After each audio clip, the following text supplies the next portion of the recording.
with Renee. The review crew. Where Geechee at? I don't know. He was in the text a second ago, but no, He's the worst. I don't know. He just But- wrote, "Oh, I thought it was tomorrow." He's coming. All right, but just he's real the one quick. who couldn't do tomorrow. Don't that look. But look, listen. Salute to the patrons of Black Liberation Media. Let's start there real quick. Welcome to those who are able to join us. Those who will see this later, well, peace to you as well. Thank you all for joining us and for being supporters of the Black Liberation Media Patreon. The review crew plus special guest Josh is in the building, minus Geechee for the moment, to finally get into this film. So, but that's it. I just wanted to get the greetings in there real quick and the thanks to the patrons. And then that's it. How do you all how you all doing? How you all feeling? Chilling. Some of the few people I would have an extended in public conversation about this movie with.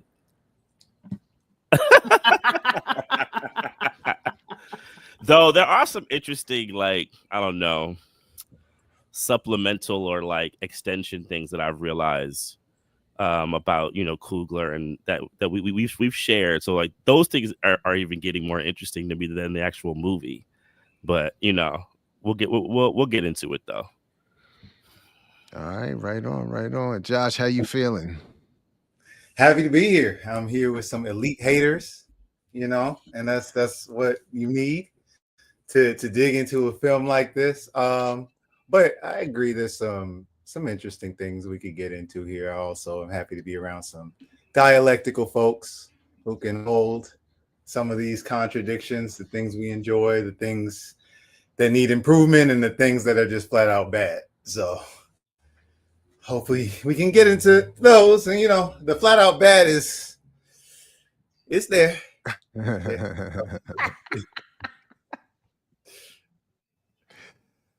Vampire in Harlem. That's funny. Oh man, I forgot about that flick. How could you forget about that? Whew. Yeah. I don't even know if I've ever seen that all the way through. I have to think about that. Y'all I definitely don't remember it. With the older movies. I think I can help with some of the new stuff. When I was born on, I'm pretty solid on, but yeah, some of the Yeah, Josh is a youngin'. Young buck. It's all good. Yeah. All good. It's all good. Bring back the hate awards. Listen to me, Red Sea. I will share this with the haters, with the hate crew. Listen, it's not, I promise you, it's not on me. That's all I can say.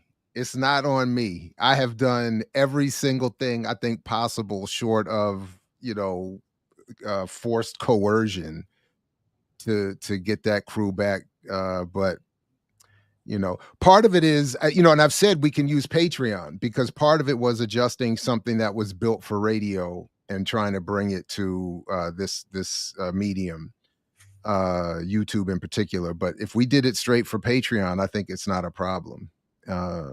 But yeah, thank you, Red Sea, for the, you know, for the reminder and the encouragement. And I will share it with them. I'm gonna show them that clip.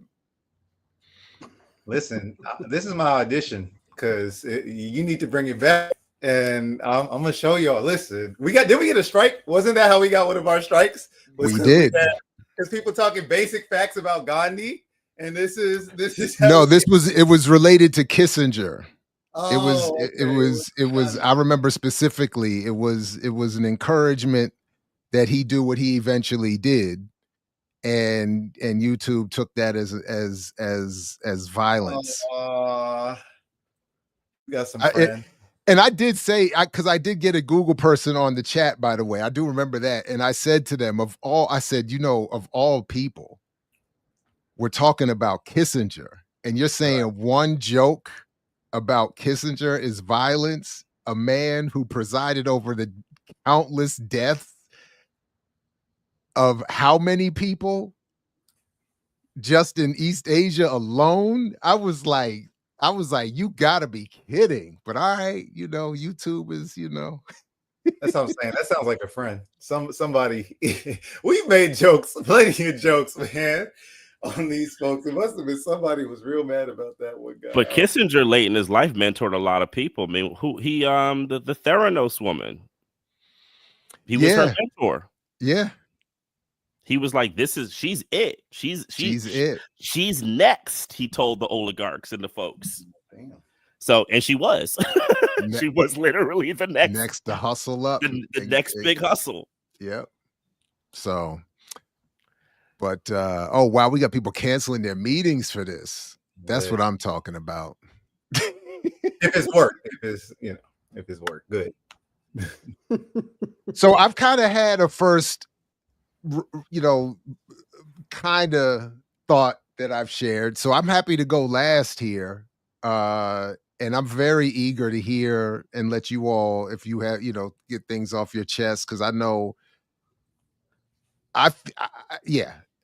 Well, I'm new here, so how do y'all structure this? Because I had a general idea of how we listen to Josh.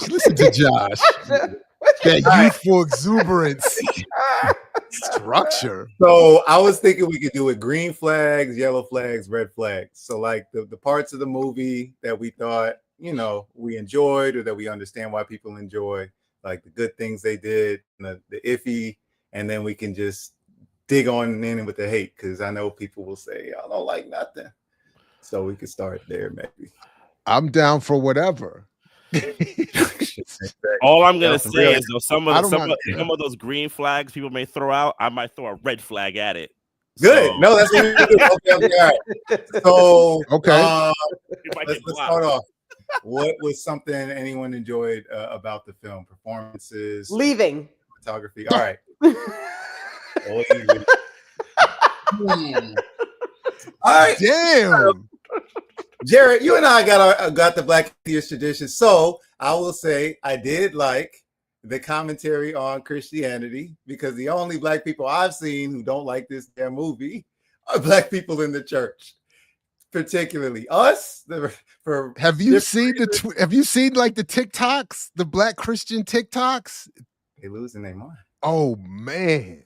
I mean, they going over to church. I would probably they would probably ban us from even seeing this movie. Would be the first point, because that's what they're saying. I couldn't even see Harry Potter. So no, people in the car saying don't see it. Yeah. So they're sitting in their car saying don't go see it. There's a good commentary there, and the good commentary there is the tie of Christianity to colonialism, and I think the movie does. A Hollywood film, a Black film, actually do that. I think that was pretty interesting. I would like to unpack that, because I find the film incredibly nihilistic, and I find religion as a way of creating a nihilistic look at existence. Mm-hmm. So I find the religious element to actually be one of the most nefarious parts of the entire film. Okay. I do. I find that this, look, if my pathway is all about being able to see my dead child on the other side, right? And there is no hint of a radical alternative other than a single Pyrrhic victory where I get to kill some KKK members. That's dark and bad. I don't see how that's good. But I'd be curious. I'm just curious. I haven't. The other thing I will say is I'm not on Twitter much. I've followed a little bit of some of the online discourse, but I had to pull myself back. So I'd be curious, like, what those backlashes have been about. And I'd be curious at people's reads of the religion and stuff, because maybe there's things that I'm not engaging with on that. Well, I think you're just 2 steps up the road on me. I agree with everything you said. I just think the first point is that it explains just a pure historical fact that Christianity was introduced to the colonized through violence, right? And that is something that the church doesn't talk about for obvious reasons. So to see it expressed in a film, I think is important. To see an Irish person, a white person, talk about experiencing the violence of colonialism and Christianity, and then that being a way to tie our experience, I think is important. I think it breaks the myth of race in some ways for people when they're able to understand, like, oh, okay, this is colonialism's a process that dispossesses indigenous people. So I could see it at that level. And that's why immediately I would see the church as seeing this as like, no, this is bad. It makes you question the historicity of Christianity in our community. I think that is like at a baseline level of problem. But to your point, this isn't a revolutionary movie. So I already was ready to get into the meta critique about that.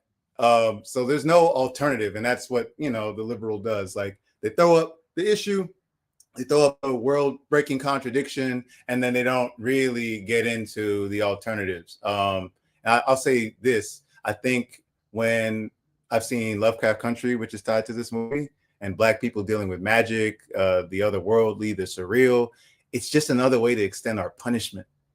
That's like, we're just suffering. We don't have any control.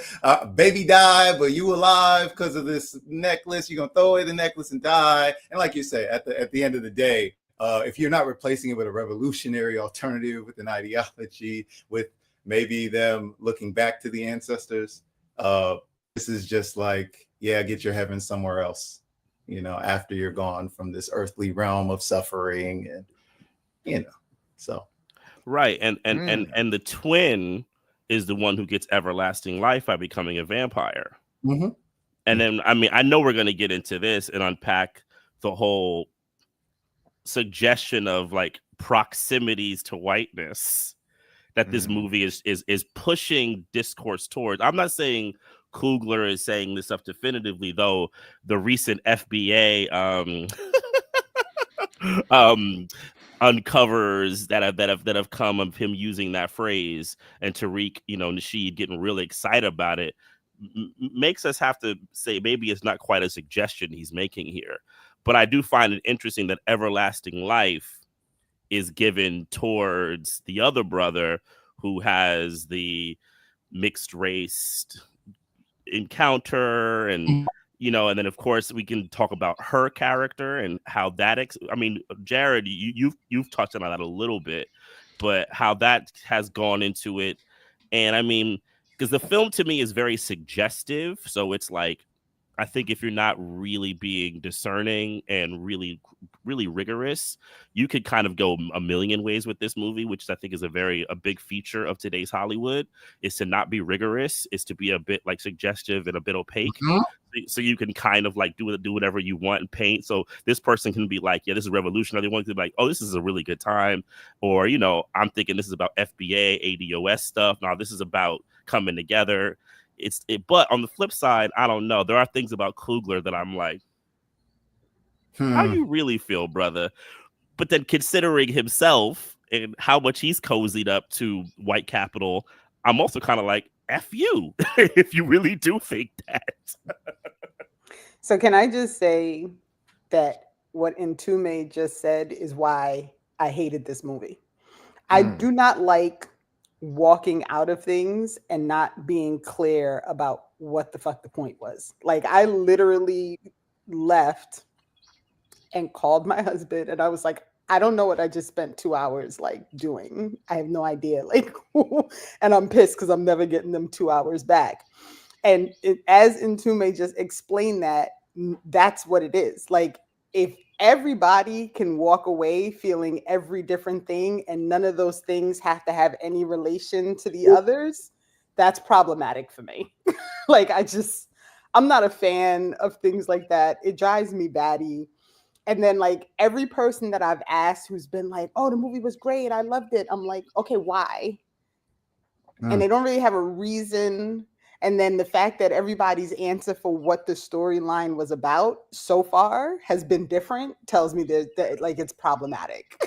And even like what you said about linking the colonialism to the church, that was clarified for the white people, yes. But was it clarified for the Black people? No. Right? Yeah. Like the church was his salvation in the end, right?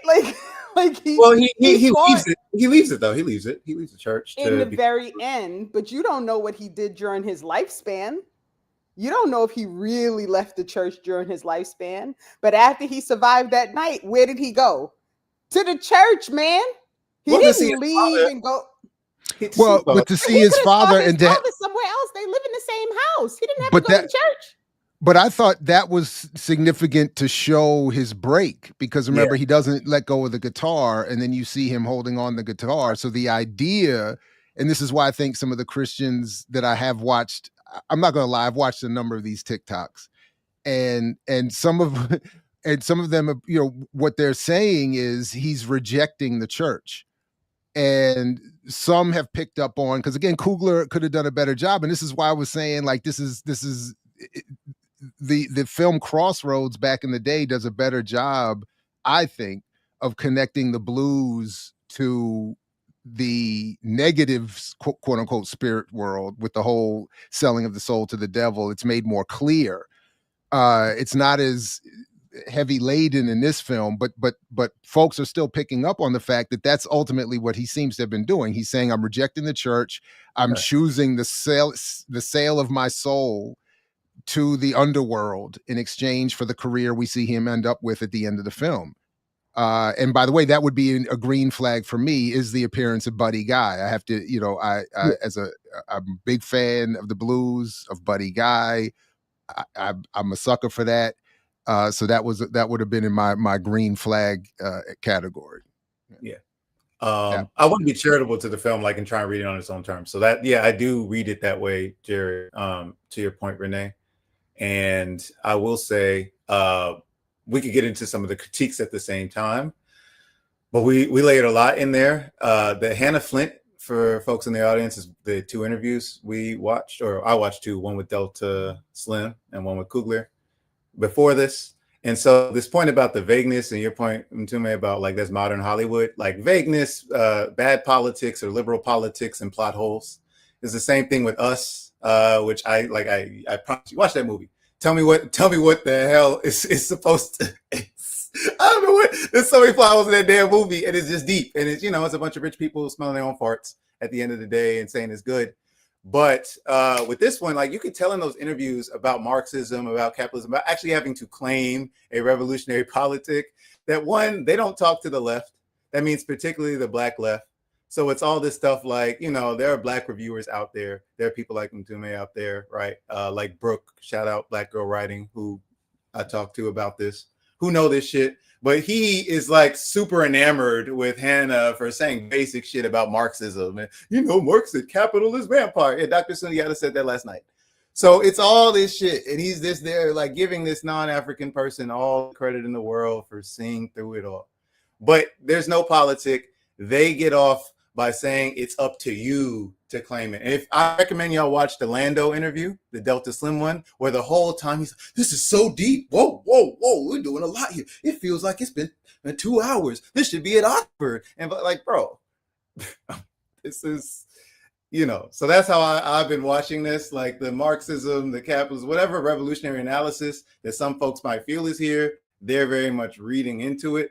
Coogler's politic is very, you know, Black liberal service level kind of stuff, unfortunately. Geechee, since you late, I'm mad we picked today because you couldn't do tomorrow, and then you still somehow managed to think it was tomorrow. But we're gonna leave that alone. We're gonna leave it alone. I was in a Spelman meeting, and it went too long, and I forgot. I was like, "Oh shit!" My bad.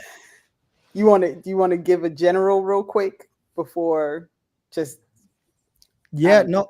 So I was trying to watch all the interviews, and I try to be in the movie like a fan, and I think Jared and his comrade has killed my ability to watch a movie and not just be like, what the fuck is this and this and that and that. So I actually watched the movie with a storyteller, and the storyteller was also taking notes and stuff. So the glitz and glamours and all these other things, and I guess I was kind of prompt to as we all were, like, we have to watch this movie because everybody keeps saying how powerful it is. And I was kind of looking for the powerful things, and they wasn't kind of like going through for me. It wasn't happening.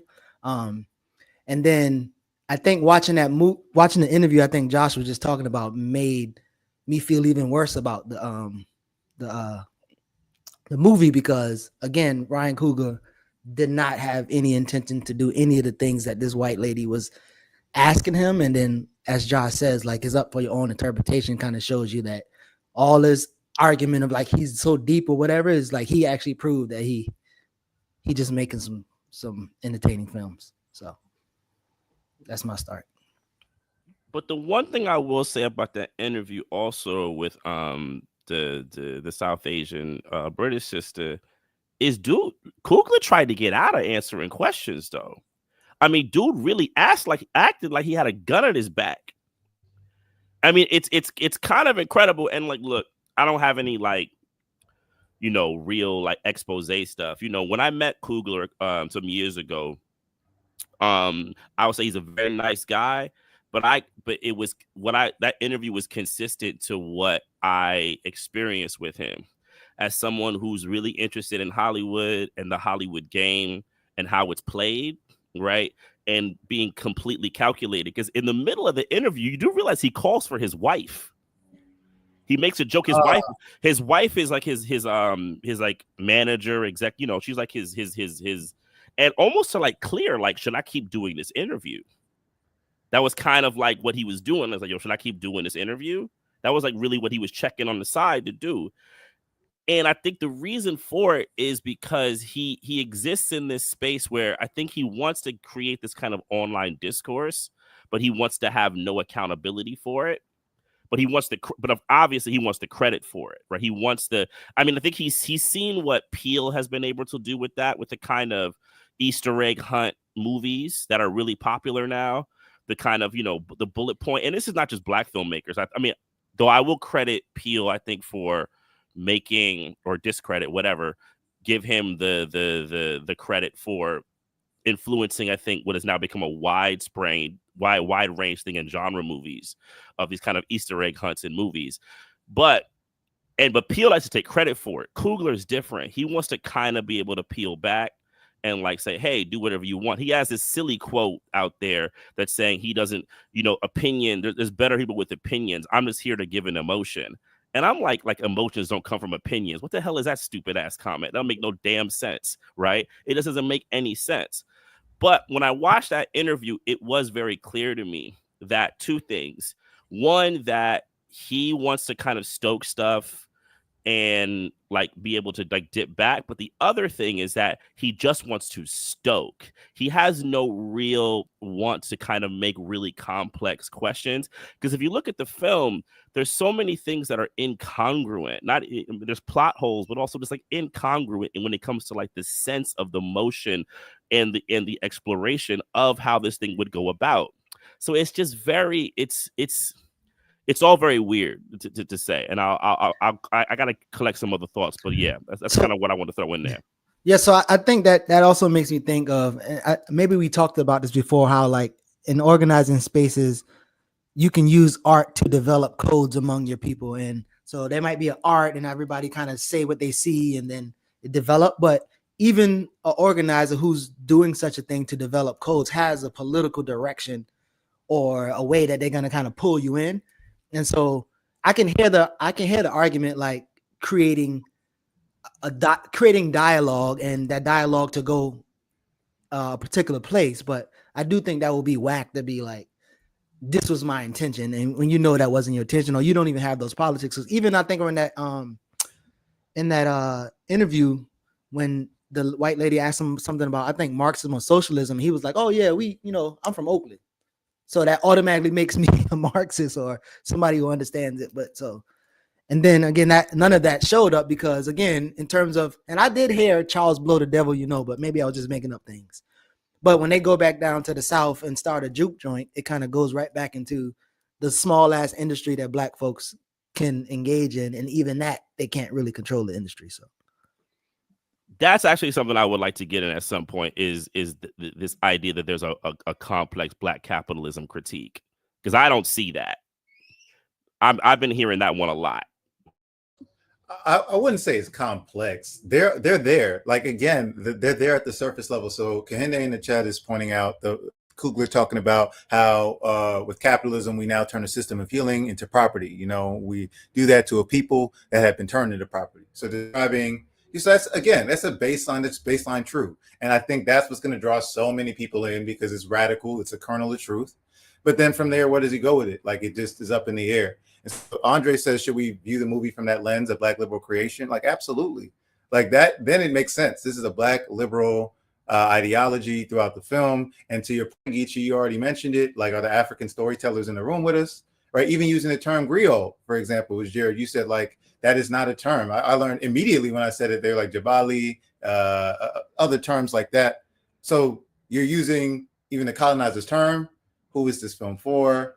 But to all Black liberal creations, any of them of the Black excellence deep state, as we're calling it, but from Issa Rae, Kenya Barris, Tyler Perry, organizing does not exist. That is how you know it's a Black liberal movie. Organizing, organizations, any sort of movement for anything, unless it's the point of the movie itself, like, just, it's not there. Or it's like you say, it's comedy, like it's to make fun of H. Rap Brown as he's literally locked up. He's there getting parodied, right? So it's either to make fun of us or like it's just not there. So this is 1930s Mississippi. People have already asked, what about the UNIA? What about the NAACP? What about anything? What about Reconstruction that just happened before? Organization, Black people being organized doesn't exist. So then it's the nihilism. To my point, like, oh, well, all that's left is to be like, if you're going to be here in a movie, you're what? Like you're either a lawman, like a soldier, or a cop or something like that, or you're the smooth thug, you're a hustler, or gangsters like these people. So immediately when the movie starts, which pissed me off, the rule that we talk about here is like, how much Black death do you see on the screen? How many Black bodies versus white bodies? I see Smoke just shoot two niggas on the street in 1930s Mississippi and throw $10 and say clean them up. And like, people was laughing in my theater when he did that. They thought it was funny. I was like, whoa. Now, I want to, again, try and be as charitable. So it's a yellow flag. I did hear in interviews Coogler say, and I do accept this dynamic, that is the weakness of Smoke to Stack.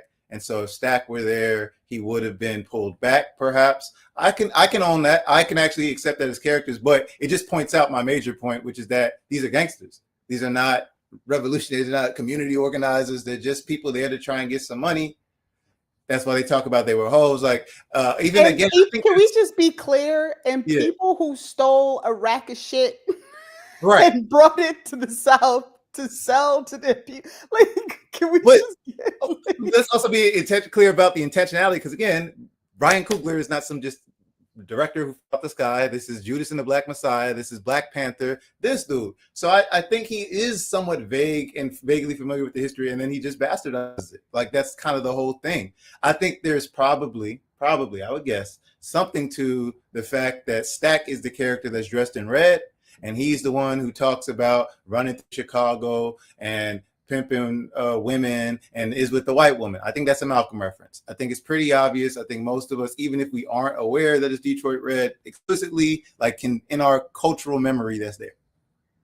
So that's how I'm seeing like these kinds of plays. So again, you're going to give us like part of the history, but never the revolutionary part, never the organizing part. But to me, that's the problem. Like, look, if people want to go enjoy, like, first of all, I think it's a shitty vampire movie as well. So I can't, like, that's also like part of my problem is I couldn't even just enjoy it as a regular ass like vampire movie. That said, I know that's my opinion. It is what it is. My problem is this whole searching for meaning in some shit that the man has clearly said he has no interest in like, these were his words. I'm not actively trying to disrupt things. Those are his words from his mouth during an interview while the white lady is trying to convince him how deep his movie is. Like, can we just stop? Like, I get it. Like, you know, he can't, you know, you're never going to make money if you try to do something revolutionary.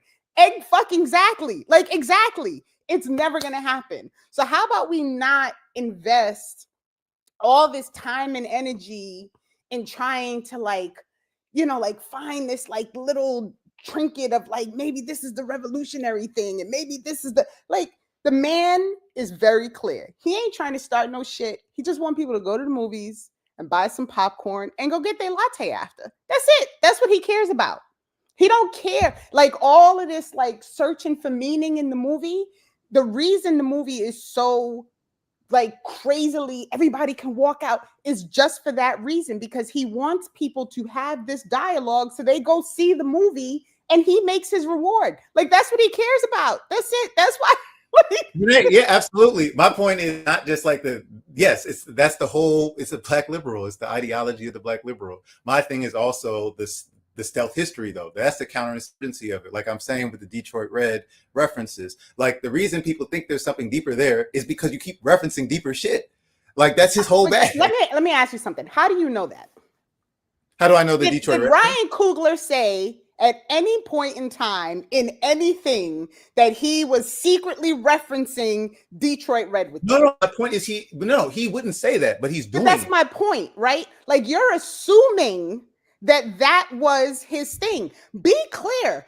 Donald Trump wears a fucking red hat everywhere. So should we assume that Donald Trump is all? Like, I'm not doing that at all. I'm saying he's more slick. I'm saying he's slicker than this, though.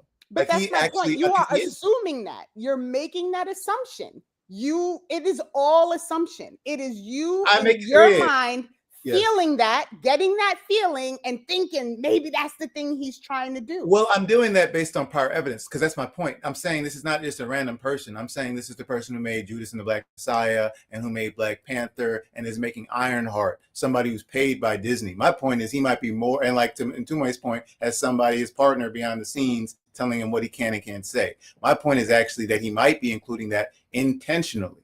And that is where, because he might be aware of these things. So I don't think I'm making that up. That's a lot of mites, babe. Well, no, I get that though. I get if I can just quickly. I mean, I get that in the sense that he does have some awareness of these histories and has made in interviews and in even in some of the films.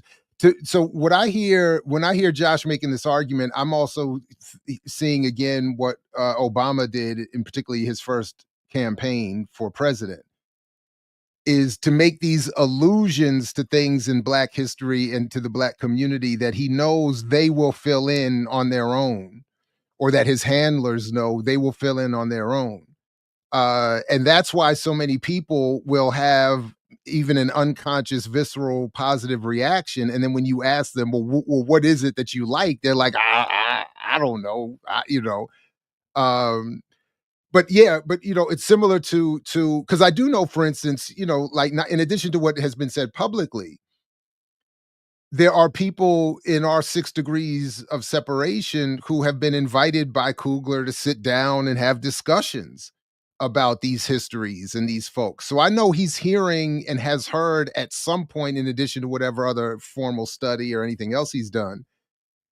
He's here. I mean, he's not unaware of these things. I think this is in part what makes him so effective at creating these films that to some seem to be doing something, but as we're pointing out, are doing nothing or worse, doing something real quick. I just antithetical. I'm not saying he's not aware. I'm not saying he doesn't know. I am saying it is an assumption to think he is intentionally doing these things for that purpose, versus intentionally doing those things in order to encourage conversation so people go watch the movie. He might not give one rat's ass about any of that stuff, but he just put it in there because he knows it's enough to gauge somebody and make them be like, yeah, that's what this thing is. We agree. We agree. So that's where I'm at. Or enough to keep his kind of Black facade or pro-Black facade. Yeah. Well, that has to be part of the thing, though. That has to be the people in that position have to have some measure of authenticity among Black audiences for them to have any effectiveness.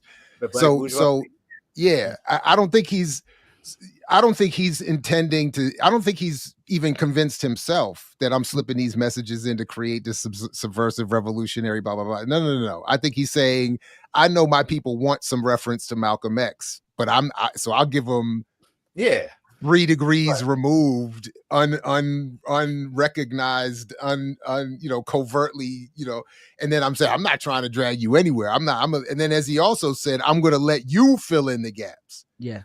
And that's so he's, No, And so that's, if you remember I told y'all the conversation I had with Shaka King when he came to Costa Rica for the Judas and Black Messiah, where when I was pressing some of the things, because he's talking about Rosa Clemente and all these other people, and I'm like, they actually probably didn't agree with that. And when I started pressing more, he was like, well, I'm not political. I ain't really into politics. I'm like, well, how the fuck you making a film about this political person? And then the argument about, well, we got to like dramatize things. We have to make it appeal. I'm like, nah. So like, yeah, I agree. So yeah, look, I know Shaka, and I've told him this. Shaka and I would consider us friends, but I disagree with him on Judas publicly and privately. And the thing about it is, this is liberalism, man. These people work under the guise of liberalism. This kind of like eclecticism. I saw Coogler in the same interview invoke Amiri Baraka and Quentin Tarantino. In what world does that exist? Where do they have congruence?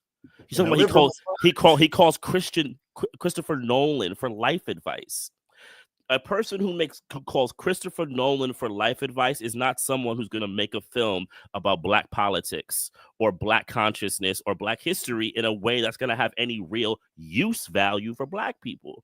It's just that simple, right? Like, it's funny because like the capitalism thing, the thing that always hit me, and Jared, you've already kind of said this. I'm just kind of repeating what you've said. Is this still kind of hagiography about the businessman? Because really the only thing I got from it was Black people can't do business because white people eventually fuck us over. But there's no conversation about that. Capitalism just is also a nasty system. Unequal exchange happens no matter what race you are.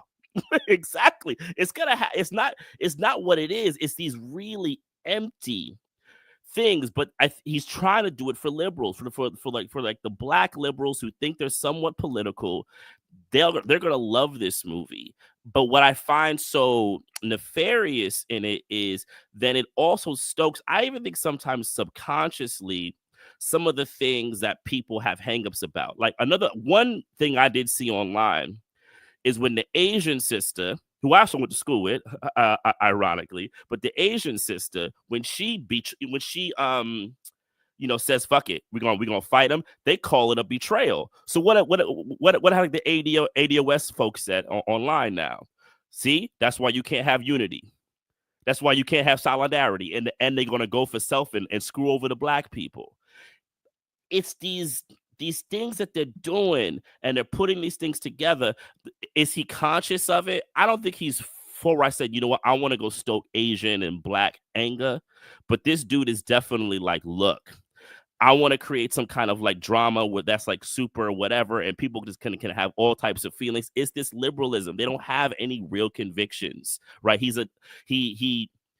Though I do think he has hangups. I do think the one that to me is the most clear, I'll be honest though, is the stuff about the proximity. And I think he is really trying to like say something, because I think at the end of the day, he probably sees himself as Sammy, right? He probably sees himself as Sammy. There's someone in his life who is like Smoking Stack that we probably don't know, right? And he's probably using them as analogs in some kind of way to look at two kind of sides, thinking that he got out. He's now a performer in the world of some sort, and these are like two kind of sides of his existence. But to me, I always go back to the issue with that is, and we brought it up here, is look, what's novel? Like, this is not novel. Black gangsters being screwed over and having a fight with white people. It's not new in movies. We've had a lot of that. What would be new is if one of them was like, you know what, there's this revolutionary group of Black communists over here who would do with something that would that would be novel.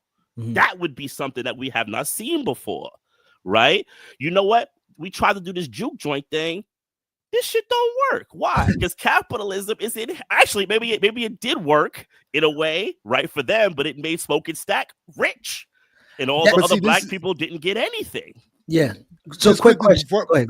Just before I forget again, sorry, but this is what bothers me so much about these things, because people will then tell us, well, he's just making a movie. He can't make these revolutionary films and do all of that. And my point is, as we've already said, that's correct. He cannot. So then you all stop doing so much and taking the bait and the invitation to say, Bingo. we've now seen the coming of the Lord. We've made it to the mountaintop, and all of that. Like, that's the part. It's like, if you want to say, look, I just saw this movie, it was cool, brother made it, I'm sorry, vampire, whatever, fine, then all right. But it's when people say, man, Jared, man, this, you've got to see this, man. This is the most. So first, I want to give a shout out to Jared and Renee. I don't know if y'all inspired some people in Barter and Bill Think Tank to vote on our first novel in 7 or 8 years. I don't even know. But we're reading Sky Full of Elephants, and it's doing a number to our study group. But now that's interesting. It's very interesting. I mean, listen, there's some shit happening. But even with that, like, so let's say if this is like this novel or this thing. And it is there for us to have conversations with, and they're gonna keep making these things, and we probably should keep engaging in these conversations. I'm curious what y'all was thinking during like the hiring process of them going around recruiting all of, like, I guess, the top characters to come do this juke joint thing. Like, what was kind of like, what were y'all observing, identifying, or what was the thing that y'all thought about? Go ahead, Renee. I mean, it's the same thing. Like, who can we get to engage with us in this Black capitalistic process so that we can try and make some money? And I just want to point out before I forget that in the end, the white people turned a large group of Black people into vampires for them to also destroy the juke joint. So, like, to me, that might have been the only actual, like, poignant thing that he did, which he probably did unintentionally, because we eat each other, right? Like, literally, the white people come, they offer you something, right? And then you take it and you use it to destroy your community. Like, that, to me, like, that's the best. Like, if any message came across, that was the message. And I don't even think he did that on purpose either. Well, Renee, so this is my thing about the on purpose or whatnot. And like, this is the thing of Black liberal ideology. I actually want to read Claudia Jones just super briefly on the market of the Negro bourgeoisie is founded upon Jim Crowism. It functions chiefly in life insurance, banking, and real estate. Its leadership among the Negro people is reflected in an ideology, petty bourgeois nationalism, whose main purpose is to mobilize Negro masses under its own influence. That's all this is. So that is, to me, what I see all these movies. So why are people who are talking to you got to see this, man? We got to support. He got his own masters. Like, that's why. It's to mobilize, not organize, mobilize Black people under its influence. And then again, to Ntume's point, like, for exchange value, not use value. This movie is not meant to be useful, as you keep pointing out, Renee. My thing that I keep coming back to is how you can still, on the surface level, make these observations. That's what liberals do.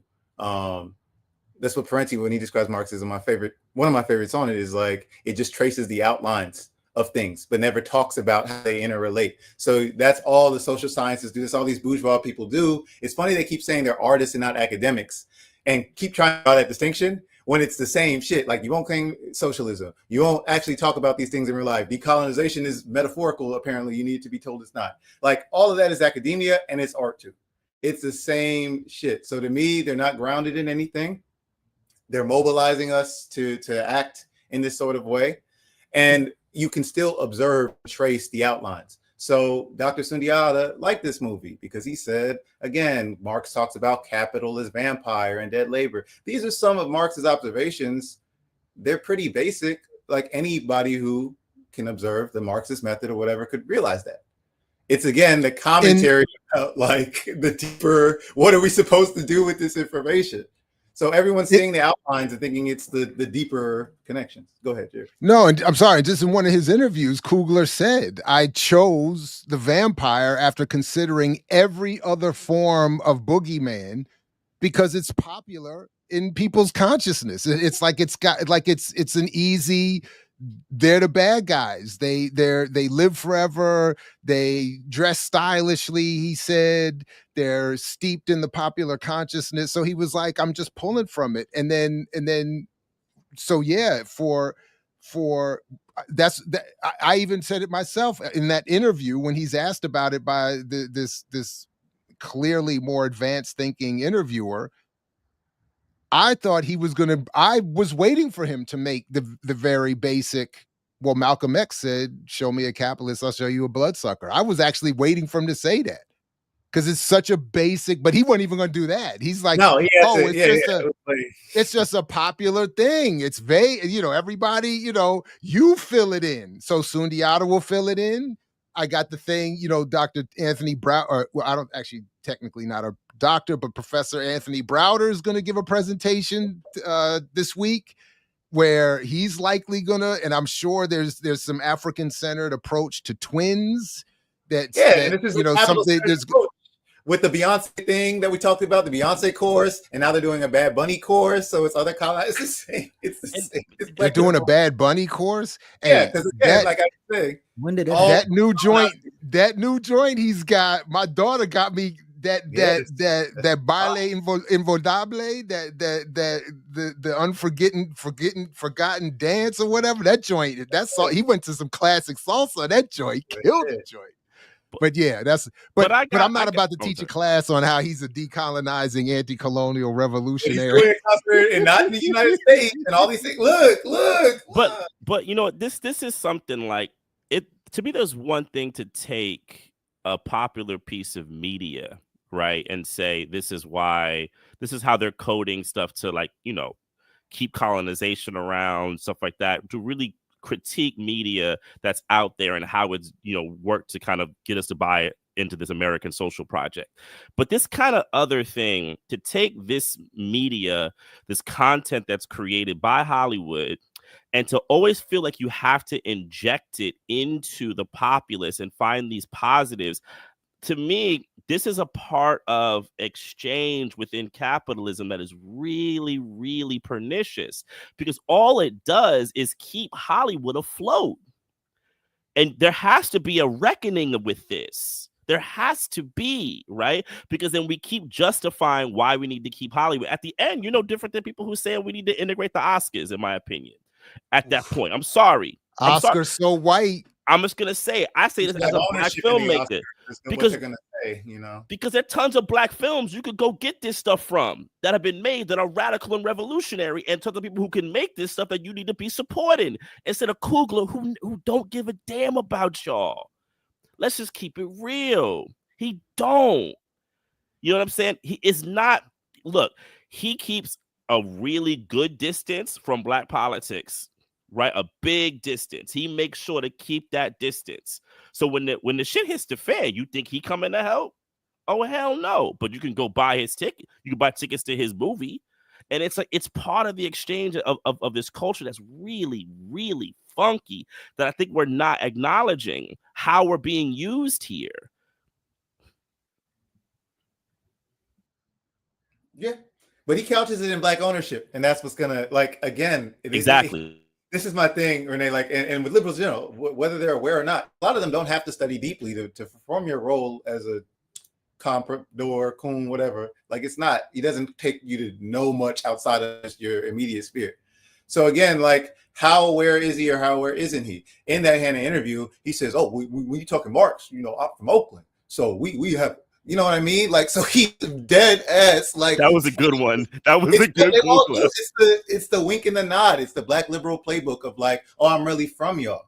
And that's what, again, to acknowledge the positives in the movie that is drawing everyone, he's drawing on his family experience. And when his movies are trash, it tends to be when he's not doing that. And when they're relatively good, like Creed or whatnot, it's when he's like, oh, this was to my father, or these are about my aunties or uncles. So he's still drawing on authentic parts of experience, but then, like I keep saying, selectively, either unconsciously or consciously, leaving out the shit that matters, like the organization, the fact that this society was highly segregated. This is really Disneyfied Mississippi.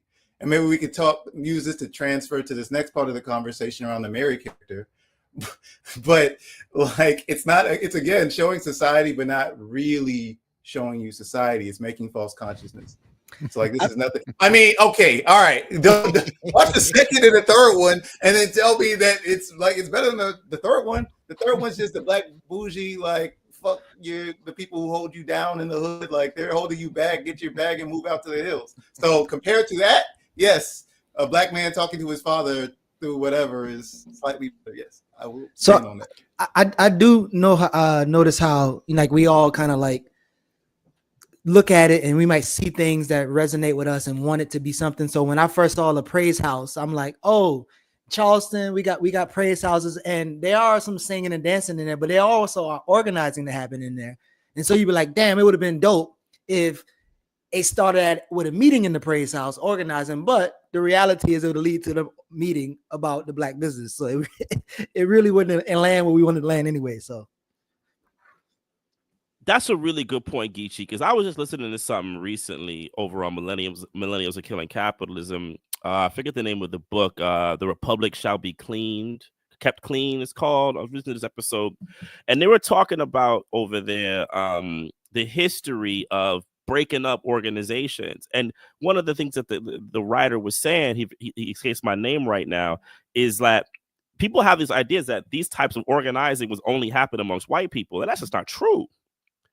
You had black people, you had indigenous people, you had all types of people organizing, right? Yes, right there, organizing. And I'm like, what you just said there, Geechee, that's powerful, right? The church wasn't just there to like, and it's to me, it's like, I'm not saying, maybe if the right kind of, maybe if our liberation theology Christian people were mad, I'd be happy, because I'm saying maybe that's what we do, the liberation theology, right? That's what I wanted to see.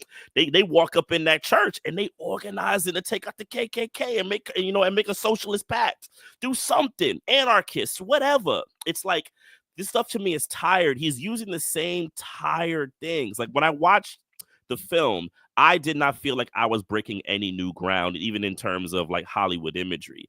Gangsters, Comeback, that I watched From Dusk Till Dawn, Part 2. Let's keep it real. He also bit. Let's go into we want to go movie. That's From Dusk Till Dawn. He just inverts it, right? Because From Dusk Till Dawn, the whole thing is they go in and they're trapped and they can't get out, right? And this one is they can't, so they have to trap themselves in. So they try to keep the vampires from coming in. It's just an inversion of From Dusk Till Dawn. He does the same kind of plot thing, because remember, From Dusk Till Dawn, the first half of the movie has no vampires. The first half of Sinners has no vampires. So it's kind of the same flow structure of a movie, right? He takes the same Lost Boys thing, which I know is in a lot of vampire movies, of you can't come into the place unless you invite the vampire. But that's what everyone remembers about the Lost Boys. It's like one of the big plot points. If you watch the Lost Boys, it's the thing that you remember, right? Even the kind of like tattered vampires that are not rich, he takes that from the Lost Boys as well. He's in Near Dark, and he even admits that he looks at Near Dark. I also find it interesting that he likes somebody like Catherine Bigelow, who's a total fascist and complete right-wing filmmaker. If you watch her movies, Zero Dark 30, that's just some fascist bullshit. You know what I'm saying? These are the people he's drawing from also in making this movie. And I'm watching it and I'm going, dude, you're just a confused dude who's like part of content creation culture, just picking and choosing, throwing things into his soup. Right. The movie is also like stylistically, when I watch it, it's so overly edited. It's just like Hollywood pop, and I'm just bored. Like I was waiting for the movie to stop. And the last thing I gotta say is, I'm sorry, that music sequence was awful. Let's keep it a buck. That music. Oh man, you talk about the. I was like, blues is magical Negroism. I was like, how is he not a magical Negro? And the fact that he created a plot line that the reason why the Irish vampire wanted him so he could connect back to his people. I'm like, stop with this like stuff that black people are these magical creatures who could just grant people wishes. We're not genies, man. And that's why white people like this shit. Let's keep it a buck. It's doing the same stuff that's always been done about black people. And that musical sequence was awful. It was the Ice Capades, dude. I was so annoyed. I said terrible. Thank you, Renee. I was in the movie. Renee, I said, this is annoying. This needs to stop. Wait, It was wait, just to clarify, you talk about the part where they take you through the history of the music? Yeah. Not Yeah. the okay. DJ coming through. Then they you had like, twerking with the blues music going on. they had like Alvin They Ailey. even had a Geechee. Like I mean, it's I'm like, what is happening right now? And the music didn't even work. And can we just state for the record, because I I like feel that like, part though. I feel like this can't is front. really, I feel like this is really important for people to understand that this movie that everybody, oh, the blues, and he brought back the blues. The conductor is Swedish. It is a white dude that he brought here He mixing to what he the likes. South to make the music for the movie. And the white dude got to bring his father, whose lifelong dream was to come to the South. Like, can we just like? No, I mean, that's for the real. that part. Now I'm back. I fell off the wagon a little bit with the musical part, but that's the part I'm back on, because, and again, that's why I'm saying, for all of its other flaws, the traditional, late 80s, early 90s, centering the white characters, the black magical Negro elder and all that kind of stuff, where black culture's in the background. Crossroads as a film still does more to venerate the blues and to encourage people to engage the blues by sticking with the tradition. I mean, the whole movie, it's throughout the entire movie centerpiece. And that's why when I was throughout the movie, you all were waiting. I was also waiting to leave. But when you were waiting to leave, I was waiting to leave after what I was sure was going to be the guitar showdown that I knew we were going to get. I just knew we were going to get it. And I was like, okay, it's about to come. It'll be after this one. All right, it'll be after this one. Okay, after the vampires do their thing, it'll be after that one. And we never, that would have been the proper culmination of something that's trying to teach you about this history and encourage people to tap into that tradition. Then if you really wanted to do it, he could have connected that back to traditions throughout the African diaspora that involve crossroads and all of that. He could have, there's so many different things. So, but yeah, all right. Yeah, that I was, that part. I couldn't take it. I couldn't take it. Yeah, you're right. And I hear you, Josh. It's just this thing. We complain about magical Negroes, Green Mile, all this type of stuff. But I'm sorry, you cannot tell me how what Coogler has done with Sammy is not different. Oh, it isn't. It is the same. It could have been. No, and I'm not saying we can. I'm sorry. Yeah. And I'm not saying that we can't use the ideas of spirituality and mysticism and all that type of stuff. But look, you're playing in the Hollywood sandbox. You're using the same things. You're going to get the same results. I'll stop there. Oh yeah, but don't. I don't. But to Jared, I like. So this is the thing. I'm trying to understand what are the parts people are going to enjoy, because there's some authentic shit mixed in. Like, this is the dialectic. So Ludwig, the white man, is scoring it, but then Raphael Saadiq is writing on the soundtrack or whatever. So it's always like this complex back and forth. That scene. Who's gonna get the award? Oh, Renee, we already know. Like, Renee, I know. Who's I'm gonna just get the award? I'm For real. why. Who's gonna get the award? I'm just explaining to people. Josh just gave the first and last public recognition for Raphael Saadiq. I don't care. My point is, this is what is drawing people in, though. This is why they're thinking they like some shit when it's always this messy shit mixed in. Jared, I get your point, because I knew people would like that scene because like the ancestors and all of that. I do think it's cool to link movies and music. To link music through the eras. But I was already like, when they started the scene, I was like, what BPM y'all go pick? To me, also, you know what? I will admit, I was enjoying it, but I will admit, I did have a moment where I was like, this feels like Wicked. Yeah, well, to me, I felt like I was in a Wicked in one of the performances I saw in the movie. I was like, wow, ambition versus execution. To the point about magical Negroes, we could get into this with the Lovecraft Country, because I see its influence in the Black liberal mind like stamped all over this movie, specifically with Annie's character, who has now twice played this role of this Black woman, right? Who everyone's saying, oh, she's a everyday Black woman, she's plus size, all these things, who gets brutalized on screen, just murdered No reason. She's in that. And murdered in the end by her black man. Yes. Can we Right. Message. For no reason. But they Other connect to than- the afterlife, Renee. All Right. is good. But like, so this is my point, right? The afterlife after you broke the first commandment. Like, I'm so, the Exact- whole well, damn thing is so I- confusing. I took it as y'all. like they're not Christian though. That felt more like because she was more into the African spirit. So I Yeah, took it as she's like- not. That's it. That's it. So That's I it. did take it. I will say to Hollywood's point of this not being anything new. Yeah, the vampire story, like she just becomes this conduit for like a plot device. Like she just knows all this shit about vampires. All right, guys, we need garlic, we need steaks. It's now a vampire movie at an hour 30 minutes in. And I thought it would be cool if we did Haints, if we did zombies coming from slavery, any of those. But he again chooses like this invited to the cookout ass hero, which is the vampires, which is Mary's character, which is all of that. I just don't think it was necessary. He goes with like the very basic choices when he's given the option to explore more. So that's how Annie's character ends up being really flat. That's how we get this action hero scene. Like it was very like any white cowboy shootout could have been the same as that last scene. I'm glad it's the Klan. But again, we're just happy. The same Django effect. We're happy to see. I'm glad some white people died. I enjoyed it. I smiled.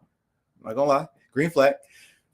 When he was trying to talk to his wife and son and the cracker still talking to him. Green flag. But again, like it's just this action hero thing. The woman and the child have been murdered for the sake of the plot. You go out in a blaze of glory, like so. You're not gonna go and be a crazy Negro on the porch with a gun, as like Akinyele talks about in this book. Like you're not going to protect your community. You're not gonna live to tell the tale. No, I got shot. I took the protection off. Blaze of glory, whatever. And it's like, you know what I mean. So I would ask how we fix the film, because I think some people were already getting into that. And when I talked to Brooke, shout out Black Girl Writing, we had 3 things that we thought could do it. Jared, I think you got it at 1, which was the ancestors come back to fight with the music. Because my point about Magical Negro is Magical Negro is a trope where we're always used for white people, or just we're always brutalized on the screen. If it's a movie about magic, can we be magic Negroes? Or can we be Negroes who use magic for real? Like, can we not just be like? I could see that. That'd have been dope if the young kid plays the blues and here come the ancestors. But I would have also been saying the same thing. Like it's already been mentioned. You know, it would have been easy to bring in. You could have even done it with protective liberalism by bringing in the triumvirate, even through just conversation of Du Bois, Booker T, and Garvey. Garvey and Du Bois were highly active at this point of the when the film is taking place. The movements around them were highly active at this point. Cyril Briggs, I mean, there's people who are you could have, and then you could have done what we've been focused on more lately is the women who ran the Garvey movement. So you could have done so many. I mean, there's just so many little things you could have alluded to. What if Smoke and Stack were engaged in the militant wing of those struggles? What if in addition to, because I'm not mad at, Klansmen getting shot up, but in addition to, the revolutionary violence gets targeted more directly at the people with real power. I mean, it could have been, the prelude to Luigi story. Mm-hmm. It could have been, they could have met Luigi's grandfather, who was going through his own John Brown transition, if you want to bring in the white folks. Like there's so many things that they could, that I think a film, now again, I get it. And this is part of the point. Hollywood would not have allowed Ryan or any of us to create that film.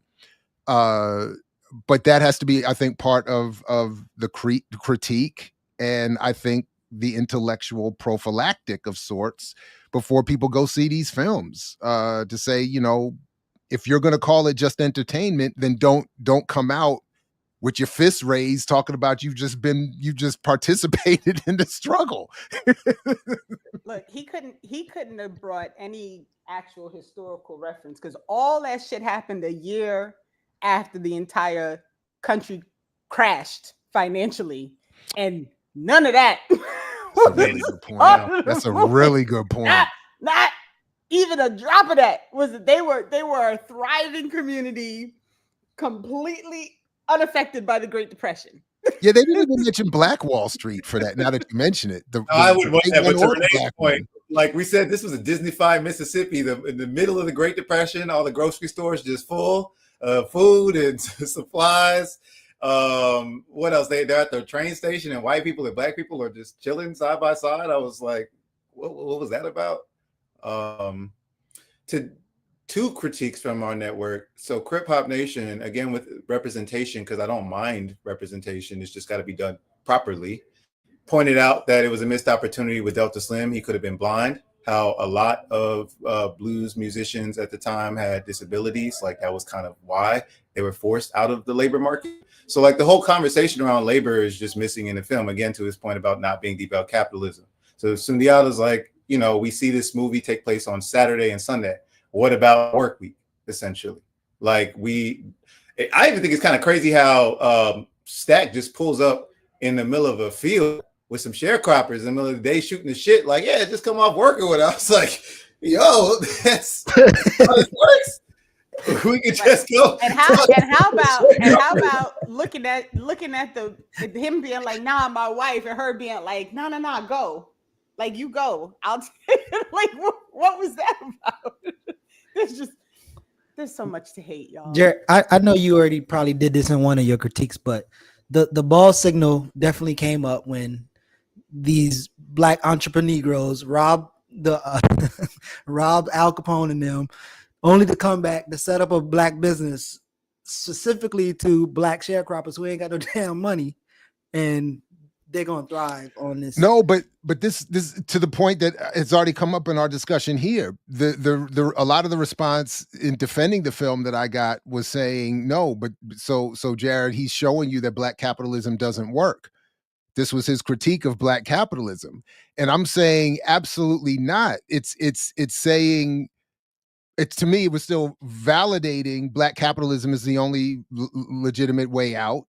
And it was because I think Mtume or Josh, both of you probably said that no other options were offered. So it was, if this don't work, well, we just die and become vampires. Like these are our only options. There's no other form of struggle. There's no other idea off. And then we're supposed to see them going down valiantly. So it's like, I keep thinking of Glory. Like we're supposed to see these brothers getting shot down at the end of the film, but still trying to get that flag up the hill. And it's like, damn it, we know they don't make it, but the white boy died with them, and they gave it that good old American try. And again, then by the way, just quickly, associated. I think we've already talked about this some, but it can't be. It can't be taken in isolation from the narrative that's being developed around the film. And so much of the discussion around the film is Coogler's own ownership of the film.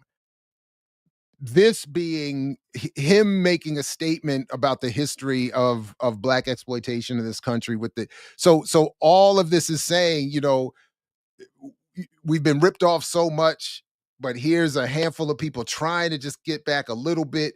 And then to Mtume's point about American fiction, that got me, is that at the end of the day, we're supposed to say, well, whatever the black bourgeoisie end up doing, even if they fail, it's like, well, their valiant effort is to be commended and salute, and it's like, damn, all right, well. And that's the point to me about the black capitalism critique, because it's not a critique to me of capitalism as it's saying that black people are forbidden from doing, good capitalism or pure capitalism because of white racism. And I don't buy that argument. Capitalism is a part of the white supremacist kind of thinking, right? It's part of bad European Enlightenment thinking. It even underdevelops their own people. There's unequal exchange amongst whites. It doesn't even necessarily work for them. It works for a select few of them. So this idea that, the film clearly shows, right? They says, if this was some ploy by white racists to eventually come and get them. The fact that the black people didn't have a whole lot of money is the reason why this juke joint will never thrive. So what is the logical conclusion? If black people had more money, the juke joint would be fine, and if the white racists weren't around, they wouldn't get killed, right? And that's, to me, a misunderstanding of the problems of black people and capitalism. I'm not saying those things don't exist. I'm not saying that we don't get unfair wages, but that's also part of capitalism, really. And black people have been used for that. Second of all, I'm not saying that white racists don't try to like get us. We have evidence from lynchings and all types of other stuff. It has happened, but to coax it like that makes the John Hope Bryants be okay. It makes the black people who are out here making tons of money in unequal exchange with us fine, right? They are A-okay, and it creates a lane for them to be okay. And that's a problem, and that's why Coogler gets celebrated for this. I mean, look, I'm sorry. As a filmmaker, I don't care about people's box office. I get a new thing, Coogler's box office. He's the first black man to have 400, 300, 400 million. What does that do for me?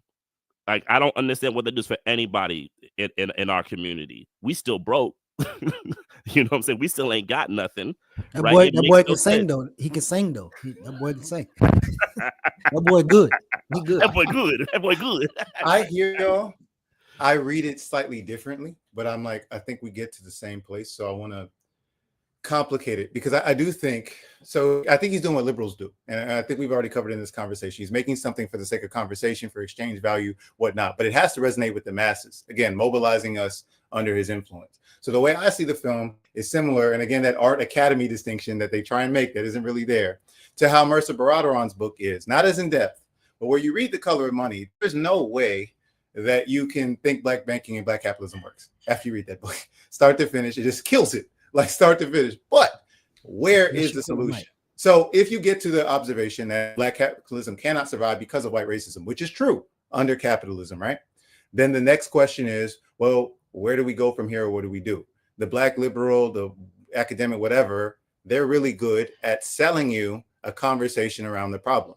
So I do think in the movie, it does point to y'all were dead anyway, that capitalism, because of white racism wouldn't work, but also they get into the town and the unfair wages that the people in the town have those, hay pennies or whatever, those wooden coins, because they aren't enough. So you don't even have a community to sustain the black business. And then to your point earlier, even with the white people, it's pretty obvious, but Coogler even makes that obvious that the first thing they do wrong is take the gold from the vampire. So he is, again, I think he leads you to this, none of these things will work, but then he removes the option that does work, which is revolutionary organizing. And then he just leaves you with that. So even though the movie does make black capitalism look bad, when you look in the real world, it's the things you all describe, which is just like, well, he's trying his best and he's doing this for us and all of that. So you can see it fail. You can understand why it can fail. And then he can wink and nod and be like, yeah, but I'm really one of y'all. I get it too.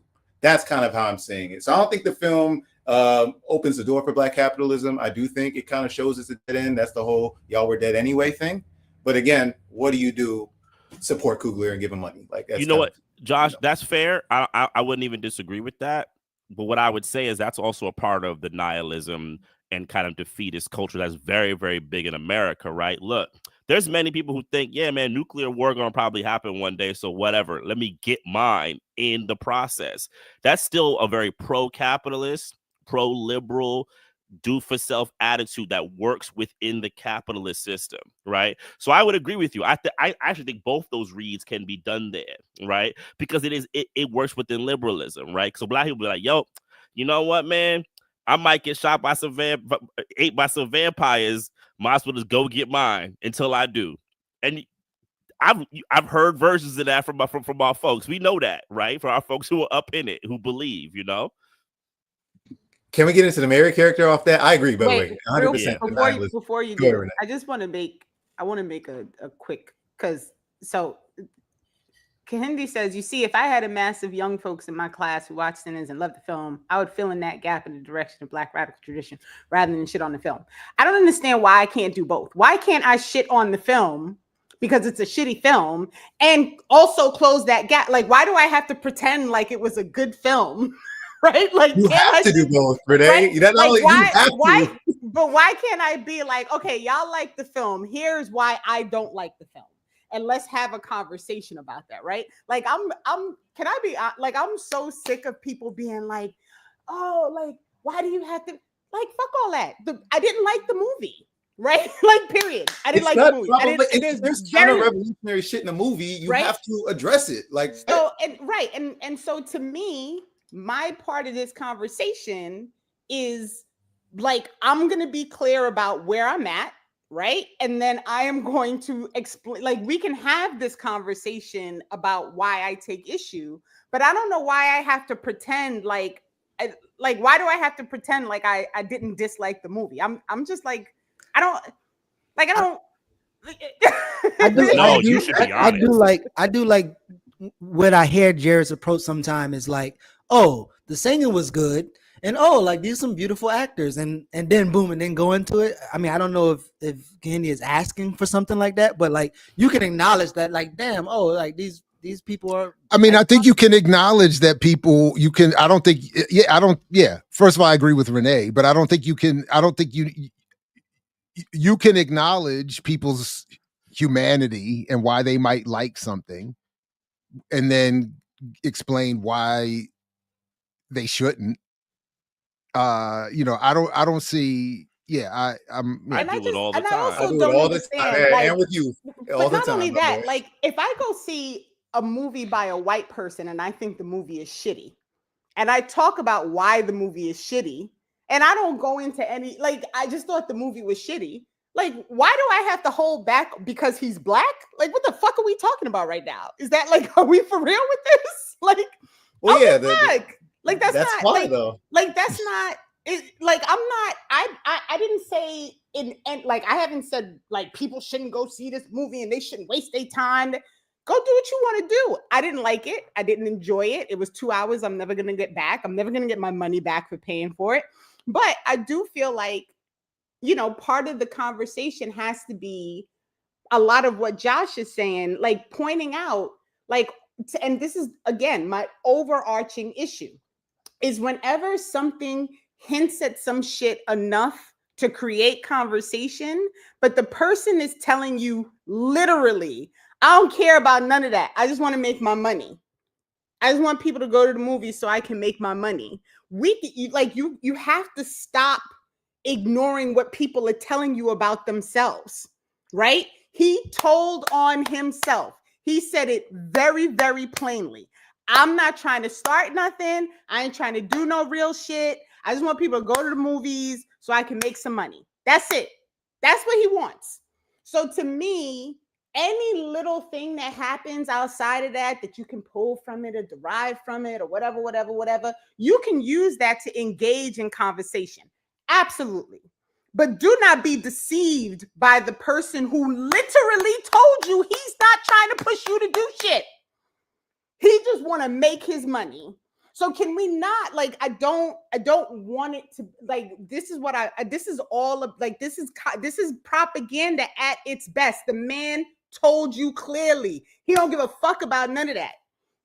But he, I know enough because I grew up here, and this white lady is sitting across from him in a chair talking about, oh, well, the vampire, that was the poor vampire. Like, she's feeding this entire storyline about all this shit, and he's sitting there like, well, that's deep.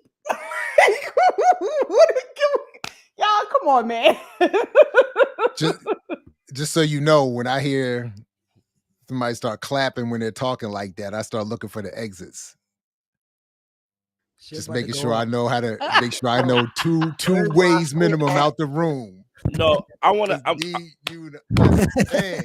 No, but to Renee's point, I actually think it's important that you do it. I remember when I was young and like New Jack City came out. I was like 10, right? And I was all about that movie, right? New Jack City. And I even said it was deep, right? It was deep, right? 10 years old, deep. And one of my elders pulled me aside, said, no, that's not deep. And gave me the rundown. And I remember it took me a couple of years and it's getting smarter to then look back at it and say, oh, New Jack City is some bullshit. right? That is some BS. And that movie was sold as some, remember, we have to remember, New Jack City was sold to us as a critique that the black people needed. Let's keep it real. Let's keep it real. It was. Right? Mario using his dad's legacy to act like he was some kind of thought leader in film to talk about the community. Right? So to Renee's point, I think it's extremely important. Yes, now maybe the way we say it can be in a particular way, but if they're going to come to me and say, I didn't like that, that was not, and I'm going to tell them why. And I'm going to engage with them in critical conversation around it. I'll leave it at that. Yeah, can I jump in with because we're seeing some of this, and we get this feedback a lot, some for Kende and Booty Stay Woke and things like that. First of all, we are on our platform talking as a black radical left formation. Like that's our take. So if you came here, like, again, you tuned into this channel, but if I'm in community, and many of us are, Jared's given examples of this, and Tume talks about it. Like, yes, I can approach people a certain way that is going to say, what do you like about the film? Yeah, okay. But that's weak hate. Come on, we here for some strong hate. Like, that doesn't get me excited, man. That's lazy. We're on Patreon too. This is private. Like, please. I know. I mean, and from a patron, I mean, like, we're doing this for you. And the point would be that I also engage a broader audience. I engage my community. That's the entire point of why I'm doing this. So I can send this to folks who are maybe further along in their journey and might want to dig deeper. But some folks don't want to sit for an hour or two and really break down what they saw. And that is, again, like what we have to deal with when we're engaging people. So I would be like, what do you like about the film? Okay, cool. Someone might just want to talk about the music, bro. It's not that deep. But also, I do that. I'm about to say, I also think the point is made that as a paying patron to come and tell us what we're not doing right, you have the right to do that, just as we have the right to pay to watch the film and be like, this shit is whack. So, because we paid. We did what we were supposed to do by supporting the film. Showed up, we watched the whole motherfucking film, and the whole time we got our money's worth of hate. So shout out. And we do leverage a little bit. We organizing, bro. But not just that. Like, I don't want to co-opt capitalism. So can we be really clear about something? I have no interest whatsoever in co-opting capitalism. Like, I just don't. Right? Like that, like I just don't. I have no interest in participating in that process. So, like, I don't care if there's only 40 people on here, right?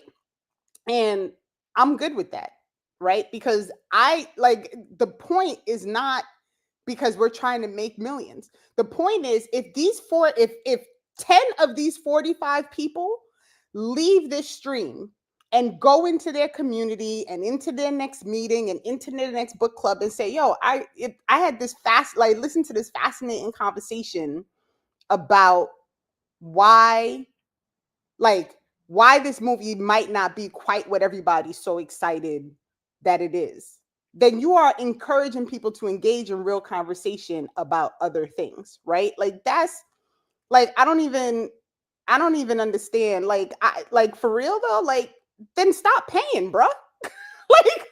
You don't need, right? Like we live in a capitalist society. Yeah.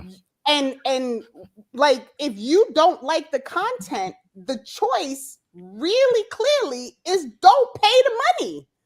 Like, you literally cannot get access to this stream unless you've given money to Black Liberation Media. So this is definitely the most bizarre.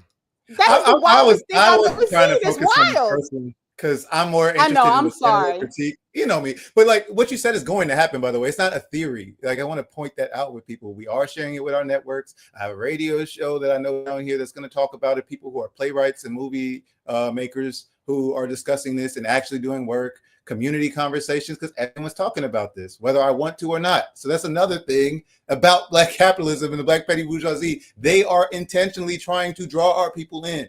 It's not like I care about this shit. This is a generic vampire movie. I don't care. But guess what? I'm going to show up to an event and everyone is going to have seen that shit and be talking about it and be trying to invite this person to an event. That's how this works. They're going to be trying to, maybe we could bring Coogler down for a conversation. You already know how this goes. So that's my other thing is like, can we be real about how these why? Like, no disrespect, but why? Be a hater in my corner or whatever. That's not how that works. That's why I have. He's not going to answer any questions. We already saw what happens when somebody asks something that points to some. I mean, why would we? He can't. He I mean, that's the whole point. Like, even if he wanted, like, it's not even to hate on him. He can't. Why would I don't? He can't. Yeah. And again, my point is he represents his class. And my point again is not at all like I expected different, and I'm hating because he didn't make. I'm very clear on what he did and why he did it. And the fact is, it has nothing to do with encouraging Black radicalism, period. So if someone is outside of this, having a conversation and saying like, oh, like, look, this thing, and you say to them, okay, so talk to me about how you were encouraged to organize while watching this film. Right? Yeah. What you gonna get? But I also think that's kind of the point. And what I shared this before again, like at the time that I was teaching the Bible or helping people study the Bible, it was like, what's the historical lesson? What's the moral lesson? And then the doctrinal. What you going to do after this? Like, what if we did a survey on everybody to leave this thing? Like, what's the message to take away? And what are you going to do afterwards? Like, I think they would conclude that music, talent, our arts, whether it's sports, that can bring people together. It could fuse some particular thing. And if that's what you're going to take away, then now we're going to have a conversation about that and kind of see that, because I don't disagree that music has a teaching tool and it has a bringing people, but the content that is being taught behind the music is what we're kind of like struggling to. So Josh, you said you want to get into the Mary thing. I'd be curious. Yeah, if we could, there's opportunity cost to things as well. Like y'all have, like, you could probably show me dozens of movies that are super radical that I've never seen before. So my other thing is, if I got a room full of 30 jits and we got 2 hours to watch a movie and I have their attention and the choices between sinners and something they actually need, like that is also how that happens. I'm not saying just do both. Like the whole point is they need a foundation in the first place. And most people are trying to use this as the foundation, taking this as a course to then teach about Black radical thought. The order is backwards, sorry. But on to your point, the Mary character, delete that shit. I do not, this is the key sign of Black liberalism is this cookout approach. The Jamel Hill, everybody has to be in cookout. If you want to know if it's a Black liberal. But she had a percent though.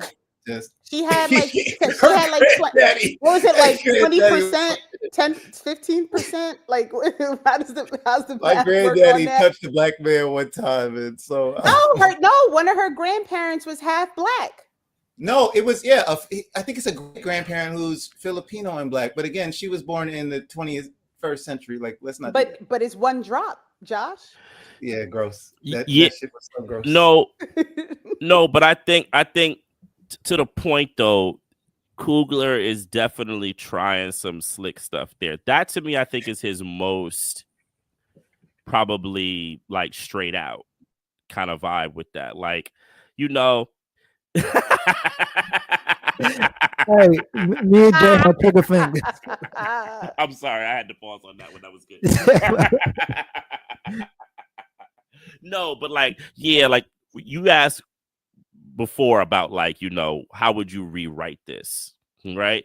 And to me, this whole idea of racialization, to coax it under something that it has some real kind of strict structures that can determine people's political proximity, to me is complete BS, right? I'm like, we can just talk about that, right?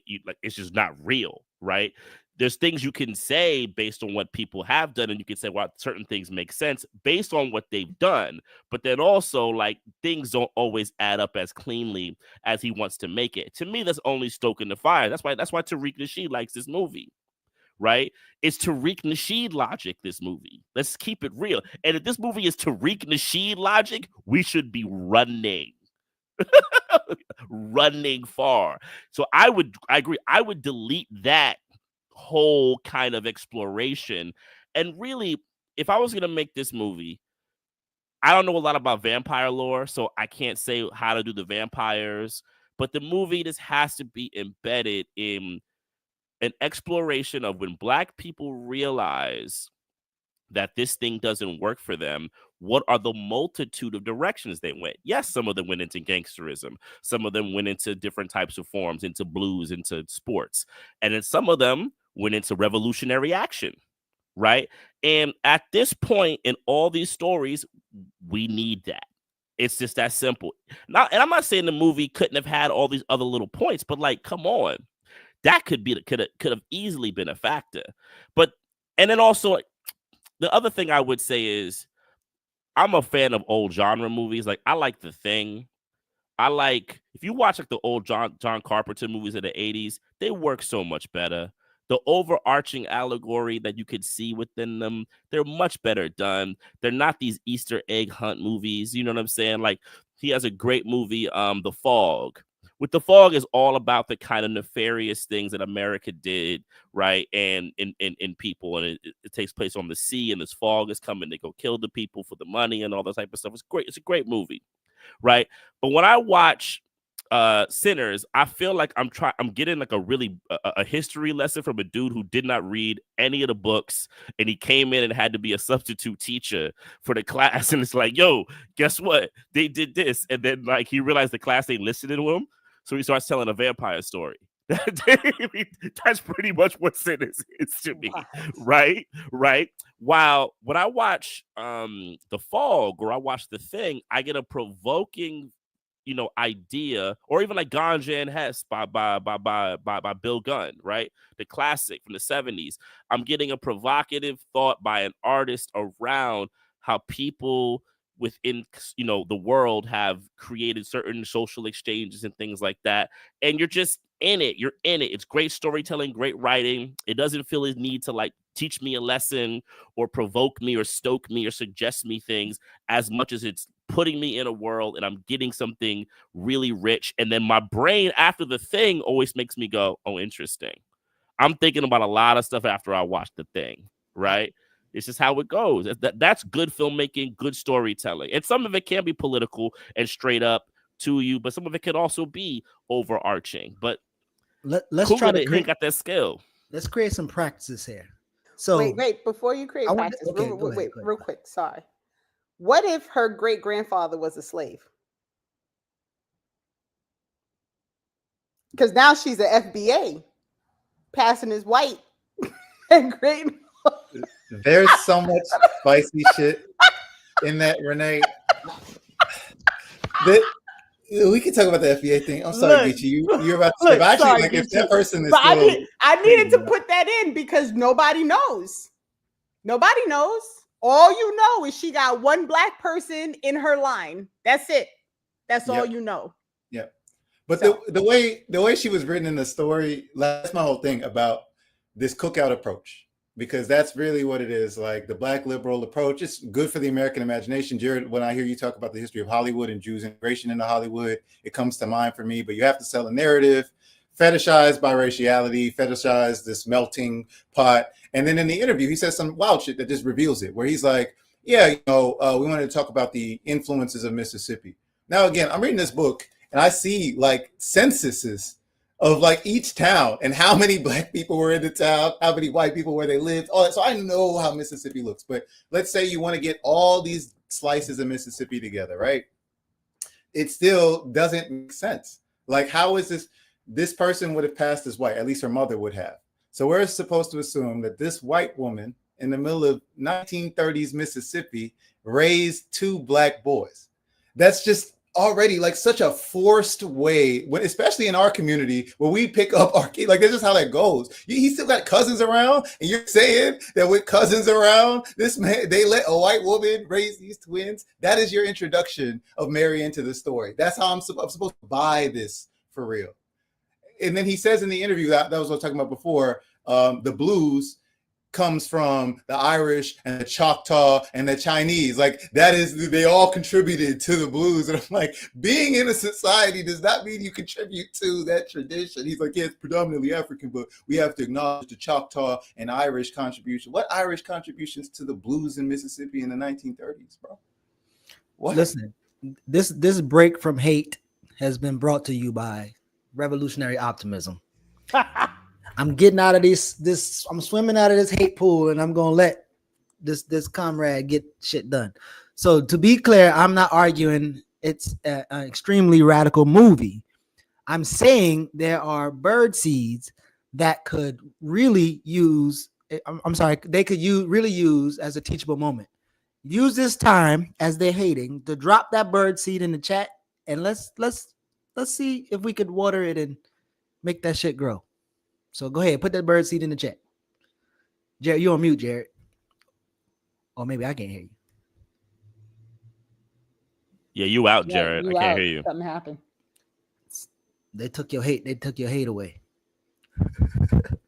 Oh, would they say that was if you look at Hannah, I think her last name is Flint. We've been calling her a white woman like black people are prone to do, but I think she's South Asian. No, I said South Asian. Yeah, she's okay. I said South Asian British. Yeah. The point is, she's a non-African teaching us about Marxism, and just the look of that always just. Yeah, I don't know. To that comment, look, as a filmmaker, I always have trouble with these comments of like the teachable moments. Movies are complete works. This idea that a 2-hour piece, right, that you can take all that's nefarious, that's suggesting all types of stuff, especially a piece that's trying to use catharsis, which means to emotionally enrapture someone to bring them with you at the end. The fact that you're going to be able to like eliminate that and just have people grab little pieces out is just ahistorical. It's not how it works. It's a misunderstanding of the function of drama, of catharsis, and how it works. Yes, if I isolate it out and I tell somebody something, this and this and that, sure, it could happen. But this idea that you're going to be able to take this large work that is leading people to a certain kind of disposition and like have them ignore all that and just grab one or two things, that's just not true. It just doesn't happen. This is not how it goes. Am I back? All right, thanks. Yeah. That's sort of where I was going with it too. The whole thing, I mean, because first of all, certainly radical educators and organizers don't need films like this for breadcrumbs to teach people things. So what we're really doing is we're throwing pebbles at a massive stone structure and calling them the seeds that are going to overthrow that, that's not, so it's we're doing the best we can with something that has been thrown in our midst, I think, by intent or just by design of the construct, to be a problem for us intellectually and in terms analytically, in terms of how we understand history in the world today. So I that's why, trying to have some fun with it and do these sessions is sometimes therapeutic. By the way, in terms of the numbers, just quickly, I was just talking to a buddy of mine about this, historically, if I got 48 people listening to my pirate radio show, I'd have been thrilled. And and I've been in many activist situations where if I could have gotten 40 people in a room, we would have been thrilled. So we're already ahead of the game in terms of that, as far as that goes. But I still can't figure out how what I would want to say about this whole, in addition to what you've all said about this whole multiracial piece, other than just the simple thing of just this is where my own Vernon philosophy thing. I'm tired of seeing what is supposed to represent something more akin to my experience be dragged around and thrown haphazardly. It's such a mess. So that's why I'm saying, like, this is so much easier than the American fiction hustle that they got me with. to call out. It's like, what are we, to Josh's point, like, what are we really? This is how we're doing it. There's so many other ways to bring in that history if you feel like it's necessary. And I actually ultimately, when I first saw it in the theater, I just took it as a way, no disrespect to however she identifies with her one drop that she's, apparently in interviews saying she's come more, close to since making this film. No disrespect. But when I saw the film initially, I said, okay, so they're throwing this whole one drop thing around as an excuse to have this white girl be the love interest in the film. And then people could turn around and say, I did make the joke. Well, this is what black women, this is for black women to see. This is what you get when you go for the snow bunny. This is what happens. You get bitten up and dead and all of that. And then the evil one, he's enjoying his perpetual life with her as a vampire. So it's like, I get, so to me, it was just, that's how I took it. This was just another silly black man gets the white girl, gets punished for it. And we're going to throw around some cookout stuff, to Josh's point.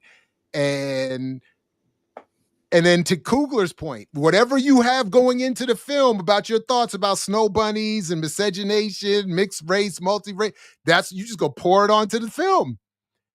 So if you want to see interracial relationships, like, oh, Ryan Coogler, wait, you really, if you want to see the white girl get blamed for ruining the black man, oh. And if you want to see yourself as the one drop included in the discussion, yes. And I'm just like, man, this is it was just a mess on top of mess. And if anybody ever sees something well written about this, please let me know. Sorry, go ahead. Please stop with can we stop with this person? Like, I don't want this. I just wanted to illustrate this is a point we see in community all the time. I'm not whatever. Like, the first comment was I'm just trying to say you represent somebody who I'm going to talk to and say something similar to that. Right. So in person, I think our dynamic would be different as well. Yeah, I wanted to get this person to don't worry about the chat correcting you about the seed. Just give us the seed, the actual seed that grows. Don't even matter. Don't worry about it. It's okay that you made a mistake and said bird seed. Just give us the one example seed, and then let's proceed. But go ahead. Just real quick. So for me, the whole white girl thing gets lost the minute she admits that she's not 100% white and she's been passing this whole time. So for me, like, even the attempt of like, like the white girl brings the danger and I'm like, she kills all of that because according to worldview, she got the drops. Like, am I wrong? Like, but he's playing. Yes, Renee. But to your point, he's playing. Like, he knows. That's what I mean. Like, does he know or doesn't he know? I don't know how deeply he thinks about this. But to your point, like, maybe he's not. But the cousin asked him. The cousin said to him, "What is she?" So there's a clear conversation about the fact that she's not just white. Oh, we agree. I'm talking about the visual aspect of it. So what is the audience? Because my brother was somebody who he agreed with my takes, but then he was watching this in a film full of black people. And so just that, even your point to me about like catharsis, like that changed the viewing experience for him. So even though, yes, in the logic of the film, that makes sense, Renee, you're right. And in the logic of our history, that makes sense. But in terms of what we see on the film, what people are doing, it's that Umar, it's that FBA politic of, oh, that's still a white girl. She still looks like a white girl on screen. And then she's the betrayer, remember? She's the one who betrays them. I thought the Asian girl was the betrayer because she's both of them are. They both are. Same thing. It's the same thing. And Elon already said in the comments, my point is the cookout is the fact that you chose to write these people into the story. But then, yes, it does do a not like us kind of politic at the end of the day. The Asian woman betrays you. She wasn't, I already saw the TikTok. She wasn't really down. They were down to do business. But then when shit got real, blah, blah, blah. And to her credit, just to complicate that scene. And again, I don't know if Coogler knows this or if he's just complicating shit to complicate it, because that's what liberals do. But she did point out, didn't you just shoot 2 random niggas for stealing off your truck? And you are ready to go to war right now? Like, that's a little crazy. And also, she's trying to protect her kid, which was the point. Again, like, it was in the context of protecting her child. But think about the semiotics of that, right? Asian business owners, yes, Black community, right? they make a bond, and then when the shit hits the fan, she's like, "Fuck it, I'm protecting mine, no matter what y'all say." I mean, come on, dude. Like, especially he from Cali too. Like, he knows what he's doing. That one I think is very pointed. Like, a lot of this stuff, like I said, is super incongruent. When it came to the Mary stuff and the Asian folk, I was like, oh, you playing a little bit here. Because but to Jared's point, you could do a multitude of things with that, right? Depending on your own disposition around multiracial solidarity. If you think that's something that we should have, you can, well, I can understand that. I would do the same thing for my daughter, right? But on the flip side, if you like, nah, we don't need none of that, ADOS, bah, bah, bah, you're going to sit up here and go, man, see what I tell you, don't let them in there. Even like cornbread, right? You get the kind of the slower brother, right? He's the slower brother on the thing, and you let him in. He the dumb one who want to go pee. It's so tropey. The movie is so tropey. And I'm watching it like, come on, man. If a white dude would have did a lot of this stuff, y'all would be pissed. Yeah. Let's keep it real. But it's Coogler. He the homeboy. He from Cali. He got the accent. You just said so much. You just said so much. Of course. We not going to interrogate that. It's cool. But also let me remind you, he the same brother who basically said the CIA is okay to come to Wakanda and make shit work out. Can I drop some receipts? I want to add, thank you, because that's like, these people exist beyond just this work. That's another thing about the work. So let's look at Haley Steinfeld, whatever her last name is. Look, the other movie, I see her in Black Things. When we're trying to celebrate, that's what I meant by the cookout. She there. So into the Spider-Verse, we finally get Black Spider-Man, and we have to get White Woman Spider-Man. It's DEI. It's affirmative action. So not only do we get a Black Spider-Man who has to be the son of a Black cop, right? But then in the movie, we also get whose uncle is the bad guy too, right? And then her dad's a cop, and they have that relationship. So two children of cops are represented, and Haley Haley is the woman who plays Spider-Gwen. That is her role. And we already have this background of Miles Morales or Shameik Moore thirsting after her in real life. Jefferson, thank you. And his name, listen, they're so racist. His name is Miles Morales. If his dad's last name is Davis, where the fuck? They just wanted him to be Puerto Rican, man. They're so lazy. Oh shit, anyway. I never even. Yes, so I ignore the lazy white writers. We're talking about us now. So the second thing, so Haley, I'm just going to Haley, has this history of wanting to be around us, of getting, when we get the awards, she's going to be there getting the awards too, to your point about Ludwig. But she gets to now be passing or whatever and get these Moo Awards. She's the one getting all this credit from this press run. And again, she did not have to be written into the story. Let's try this. Maybe. What if there were 3 Black women who were leads? And one of them wasn't Journey Smollett or light skin? Like, what? Imagine, what if queer characters were in the story? Right? If we're talking about representation, again, statistically in our community, rather than including the super white passing 0.1% Black person, there are more Black queer people, especially in the music scene, in the blues. So what Brooke raised to me was, this movie would have been really powerful. The theme of protection, of ancestry, of community would have been powerful if Sammy were a butch lesbian.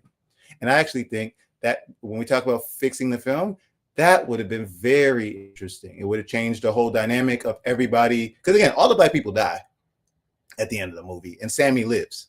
So it could have changed the dynamic of, this is our community protecting the most vulnerable among us. This is our community showing that the person who carries our memory and our ancestry is any African, regardless of their gender identity and sexuality. I think that even Hollywood, liberal as it may be, might have been open to that, maybe. You know what I mean? I mean, especially given what we're supposed to understand about people like Bessie Smith and others. I mean, they lived very different relative, from, the so-called norm. I mean, it wouldn't have been a stretch historically even to do that.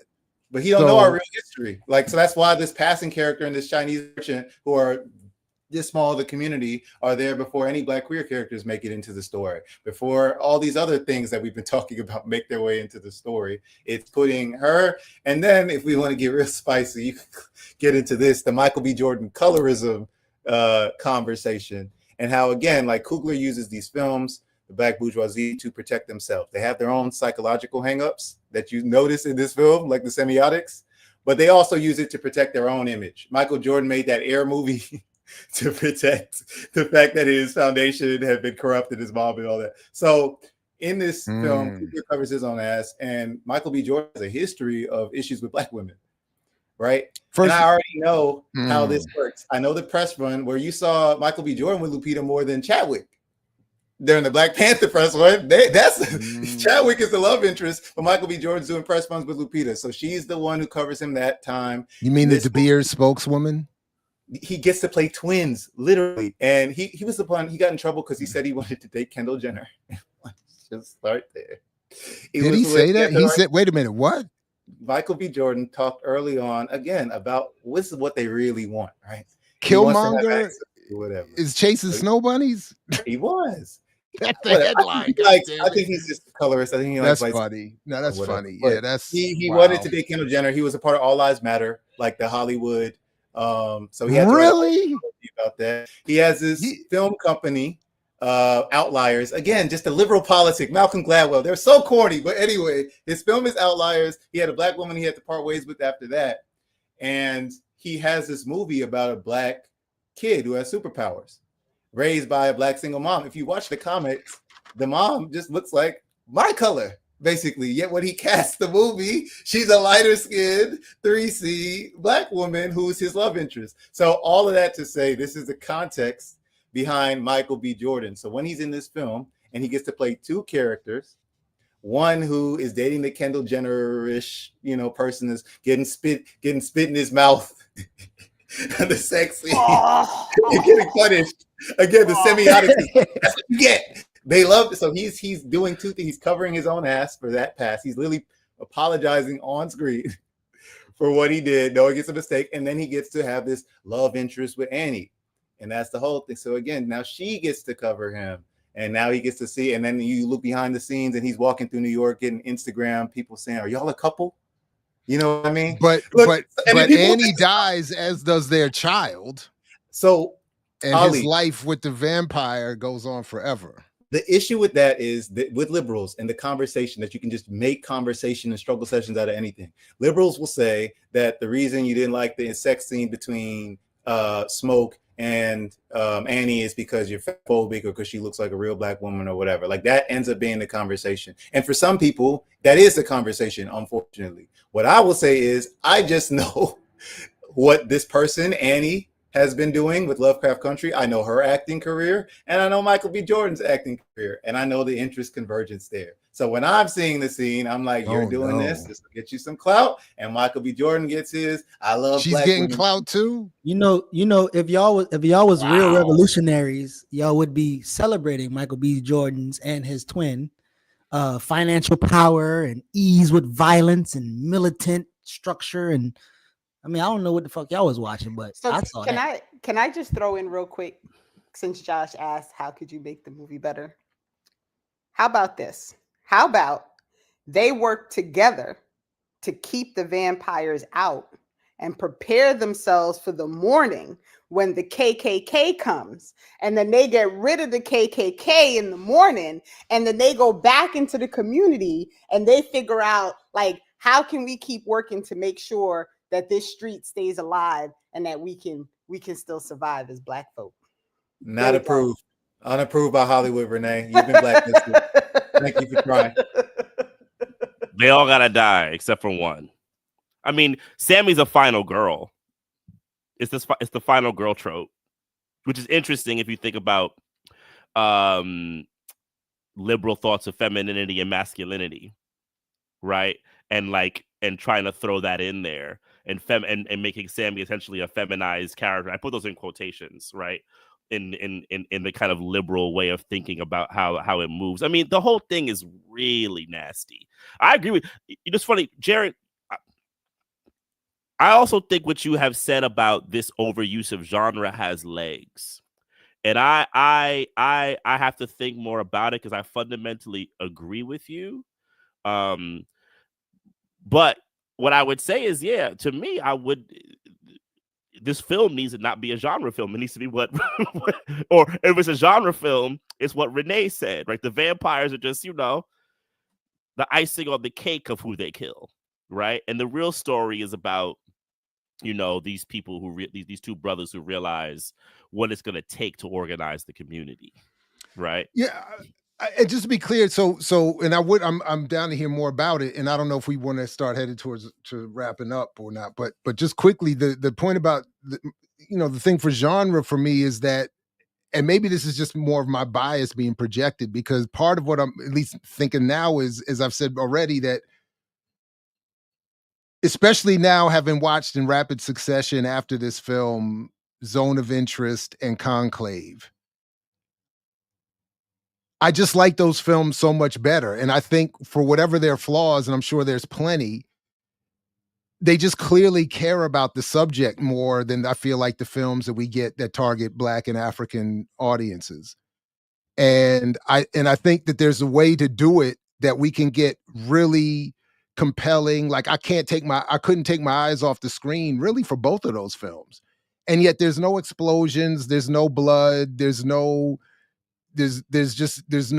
spitting in mouths, sex scenes. There's no, I mean, it's just dialogue, acting. Although the African priest and the African dude in Conclave got caught out there with the baby that he hid, and because he had. But it's all this again, and I'm not.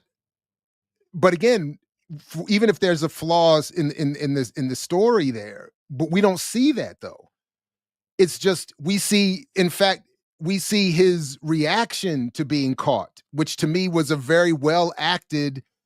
This is a man who thinks he's about to be the first African pope, and in 2 minutes, his life is thrown into the gutter. But we don't have to go through. We don't have to see some Black woman or girl get brutalized. We don't have to see him spitting in the mouth of his white lover or whatever. Like we don't have to see any of that. It's just the dude comes and says, this is what's happened. I know what you've been doing. He has this breakdown. We see the whole well acted collapse. And then we see in the subsequent scenes him sitting there watching the votes get cast, and his number keeps dropping, vote after vote after vote. And you see in his face, his whole life is just drained out.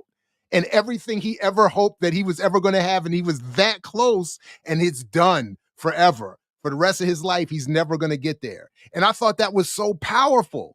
But in the movies we're invited to see, we would have had to see, like I said, we would have had to see a whole bunch of Black people get abused. We would have had to see a whole bunch of silly, gratuitous sex for less of a story. So I don't know. That's fair. Yeah. That's fair, Jared. And I was being an asshole. No, I know. I mean, I get it. But it makes the good point though. But even in your joke, I mean, you really, I think, help it brings out the point I'm trying to make, that we could have. Yeah. Anyway. Yeah. That's dope. Anyway. Yeah. No. What I would say, I mean, I got to think more on this, because I mean, there is a history of genre films being where the political currents really were, but the biggest difference is genre films though weren't meant to be blockbusters. When The Thing came out, and when movies like Videodrome were coming out in the 80s, this was a subset of systems that were basically like, we got to make a small amount of money. We know these people won't go see, Out of Africa. We're going to make these low budget movies, right? People will go see them. They didn't really monitor what they were doing. That's why Carpenter and people like Cronenberg could work in the way that they wanted, right? And put this stuff in there, right? These were not meant to be general audience movies. So that's why They Live could be made, right? And then you could put these kind of like, capitalist, anti-capitalist, critiques in something like They Live, right? But Sinners is not that. Sinners is meant to be a blockbuster, right? And these other movies, I mean, look, like, and other things like Boots Riley Show is an Amazon produced television show. And that kind of subset of genre doesn't really exist much anymore in the independent film landscape. So what I think maybe to add on to your critique and the thought is the thinking that somewhere in the changing of also of how movies are and then using genre in this kind of mainstream context is a strange beast that we have to acknowledge. So the vampires are socialism and Sammy was capitalism, and at the end they were saying like we could just bite you, Sammy, and you can come and live forever in socialism instead of being a capitalist. And Sammy was like, "Nah, I'm gonna just die a capitalist," and then that was the end. But were they socialists though? Because he had on the ring, he had on the name ring. She was wearing, was that a Coogee sweater? He had a Coogee sweater on. Yeah, right. But again, that's my thing. Remember, Michael B. Jordan Kendall. She had on the big earrings. Oh like, wow! You know what I'm saying? Like, is that really socialism? I don't know. He's pointing out, like I'm saying, Michael B. Jordan is playing looking like the real Roxanne. Like he knows, right. He knows that he has to show that he's aware that the white woman is the devil or the fall or whatever. Like that's what he's doing. The Michael B. Jordan role in this movie is pretty clear to me. But again, that only works if you don't give away that she's got the drops. No, because what he's saying semiotically, like in terms of what you're feeling as an audience and the meaning making you're seeing on screen, that's more what it is. Not like I know what you're saying. Within the story's logic, you're correct, Renee. But in terms of what we actually see on screen and feel and how most people are going to interpret this in the 21st century in a mass audience, like it's going to be the other way. Like that's my point. And I guess to what Ntume said, like movies not being made to be blockbusters so they could actually tell stories that would encourage things, right? I feel like that's a really big thing that we need to understand whenever something is a blockbuster. Just like, Kendrick Lamar doing the halftime show cannot be revolutionary because he's doing the halftime show, right? So whenever you get green lit to do the movie that's going to be the next blockbuster film, right? People have to, in my opinion, go into the movie understanding there is nothing that you are about to learn from this movie that is going to teach you how to fight the system, period. Right? Because even in all of that with it's a nod to black capitalism, blah, blah, blah, blah, blah, right? None of it in the end is about them pushing back against a system, right? The KKK is a product of the system, right? The vampires, for all that it's worth, are a product of the system.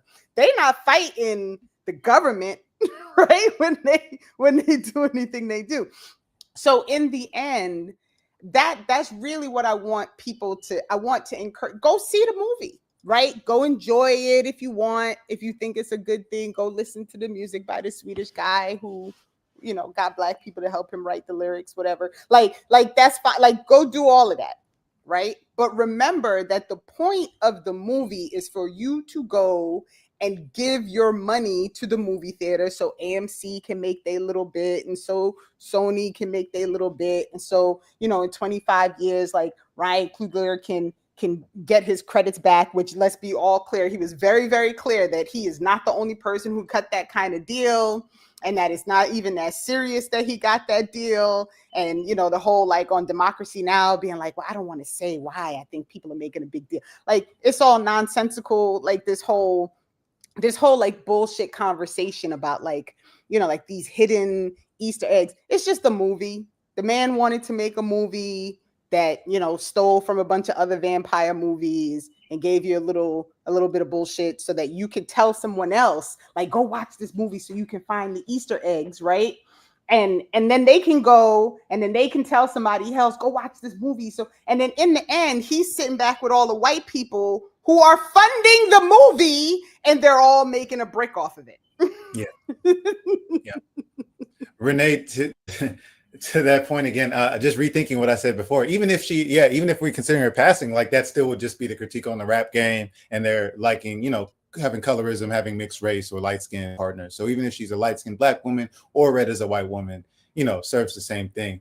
I don't want to for the Black male studies misandry crowd who also have some things they can chew on with this movie. I don't want to reject the fact that Stack experienced sexual violence, and it's really gratuitous to see him on the ground bleeding when he thought he was about to be intimate with somebody. Sammy is, I think it's interesting you said the feminized thing because of what I mentioned about how it would have been more powerful if this were a lesbian character, a queer woman or something like that. Because again, the church story would even be more resonant about why you're being rejected from the church. But even then, Stack is, hurt. Sammy is seen as Black male innocence. He's a Black youth. And I think that deserves to be protected. So fine. That isn't my major problem. I still think this, the storyline is just too messy. Like you said, it's not really clear what's being taught here.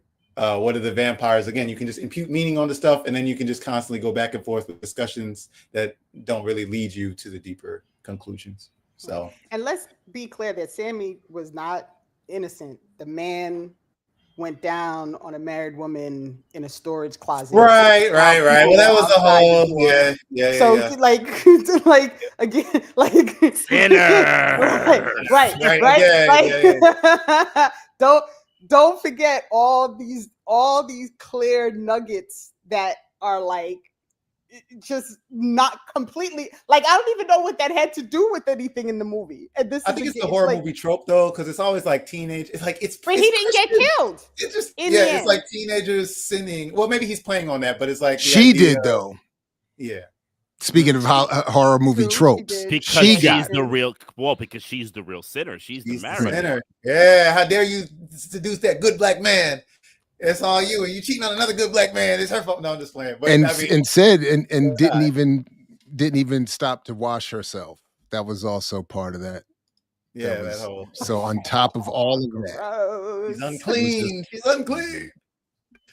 Yeah, all right, listen. So again, if we end where we started, big salute to the patrons. Thank you very much for your support of Black Liberation Media, and thank you very much for the review crew and this discussion. I know I needed it and was waiting for it. So thanks everybody. Anything we want to announce or say before we wrap up, other than thanks to the patrons and keep on patroning. Yeah. Appreciate That's y'all. it. Awards. We need to bring them back. That's my take. We need to bring them back. All right, yeah. Let's. I'm immediately texting. Immediately. Let's. All right. Well, thanks everybody, and we will see everybody later on this week with more of everything, and again on Saturdays with more Saturday with Renee.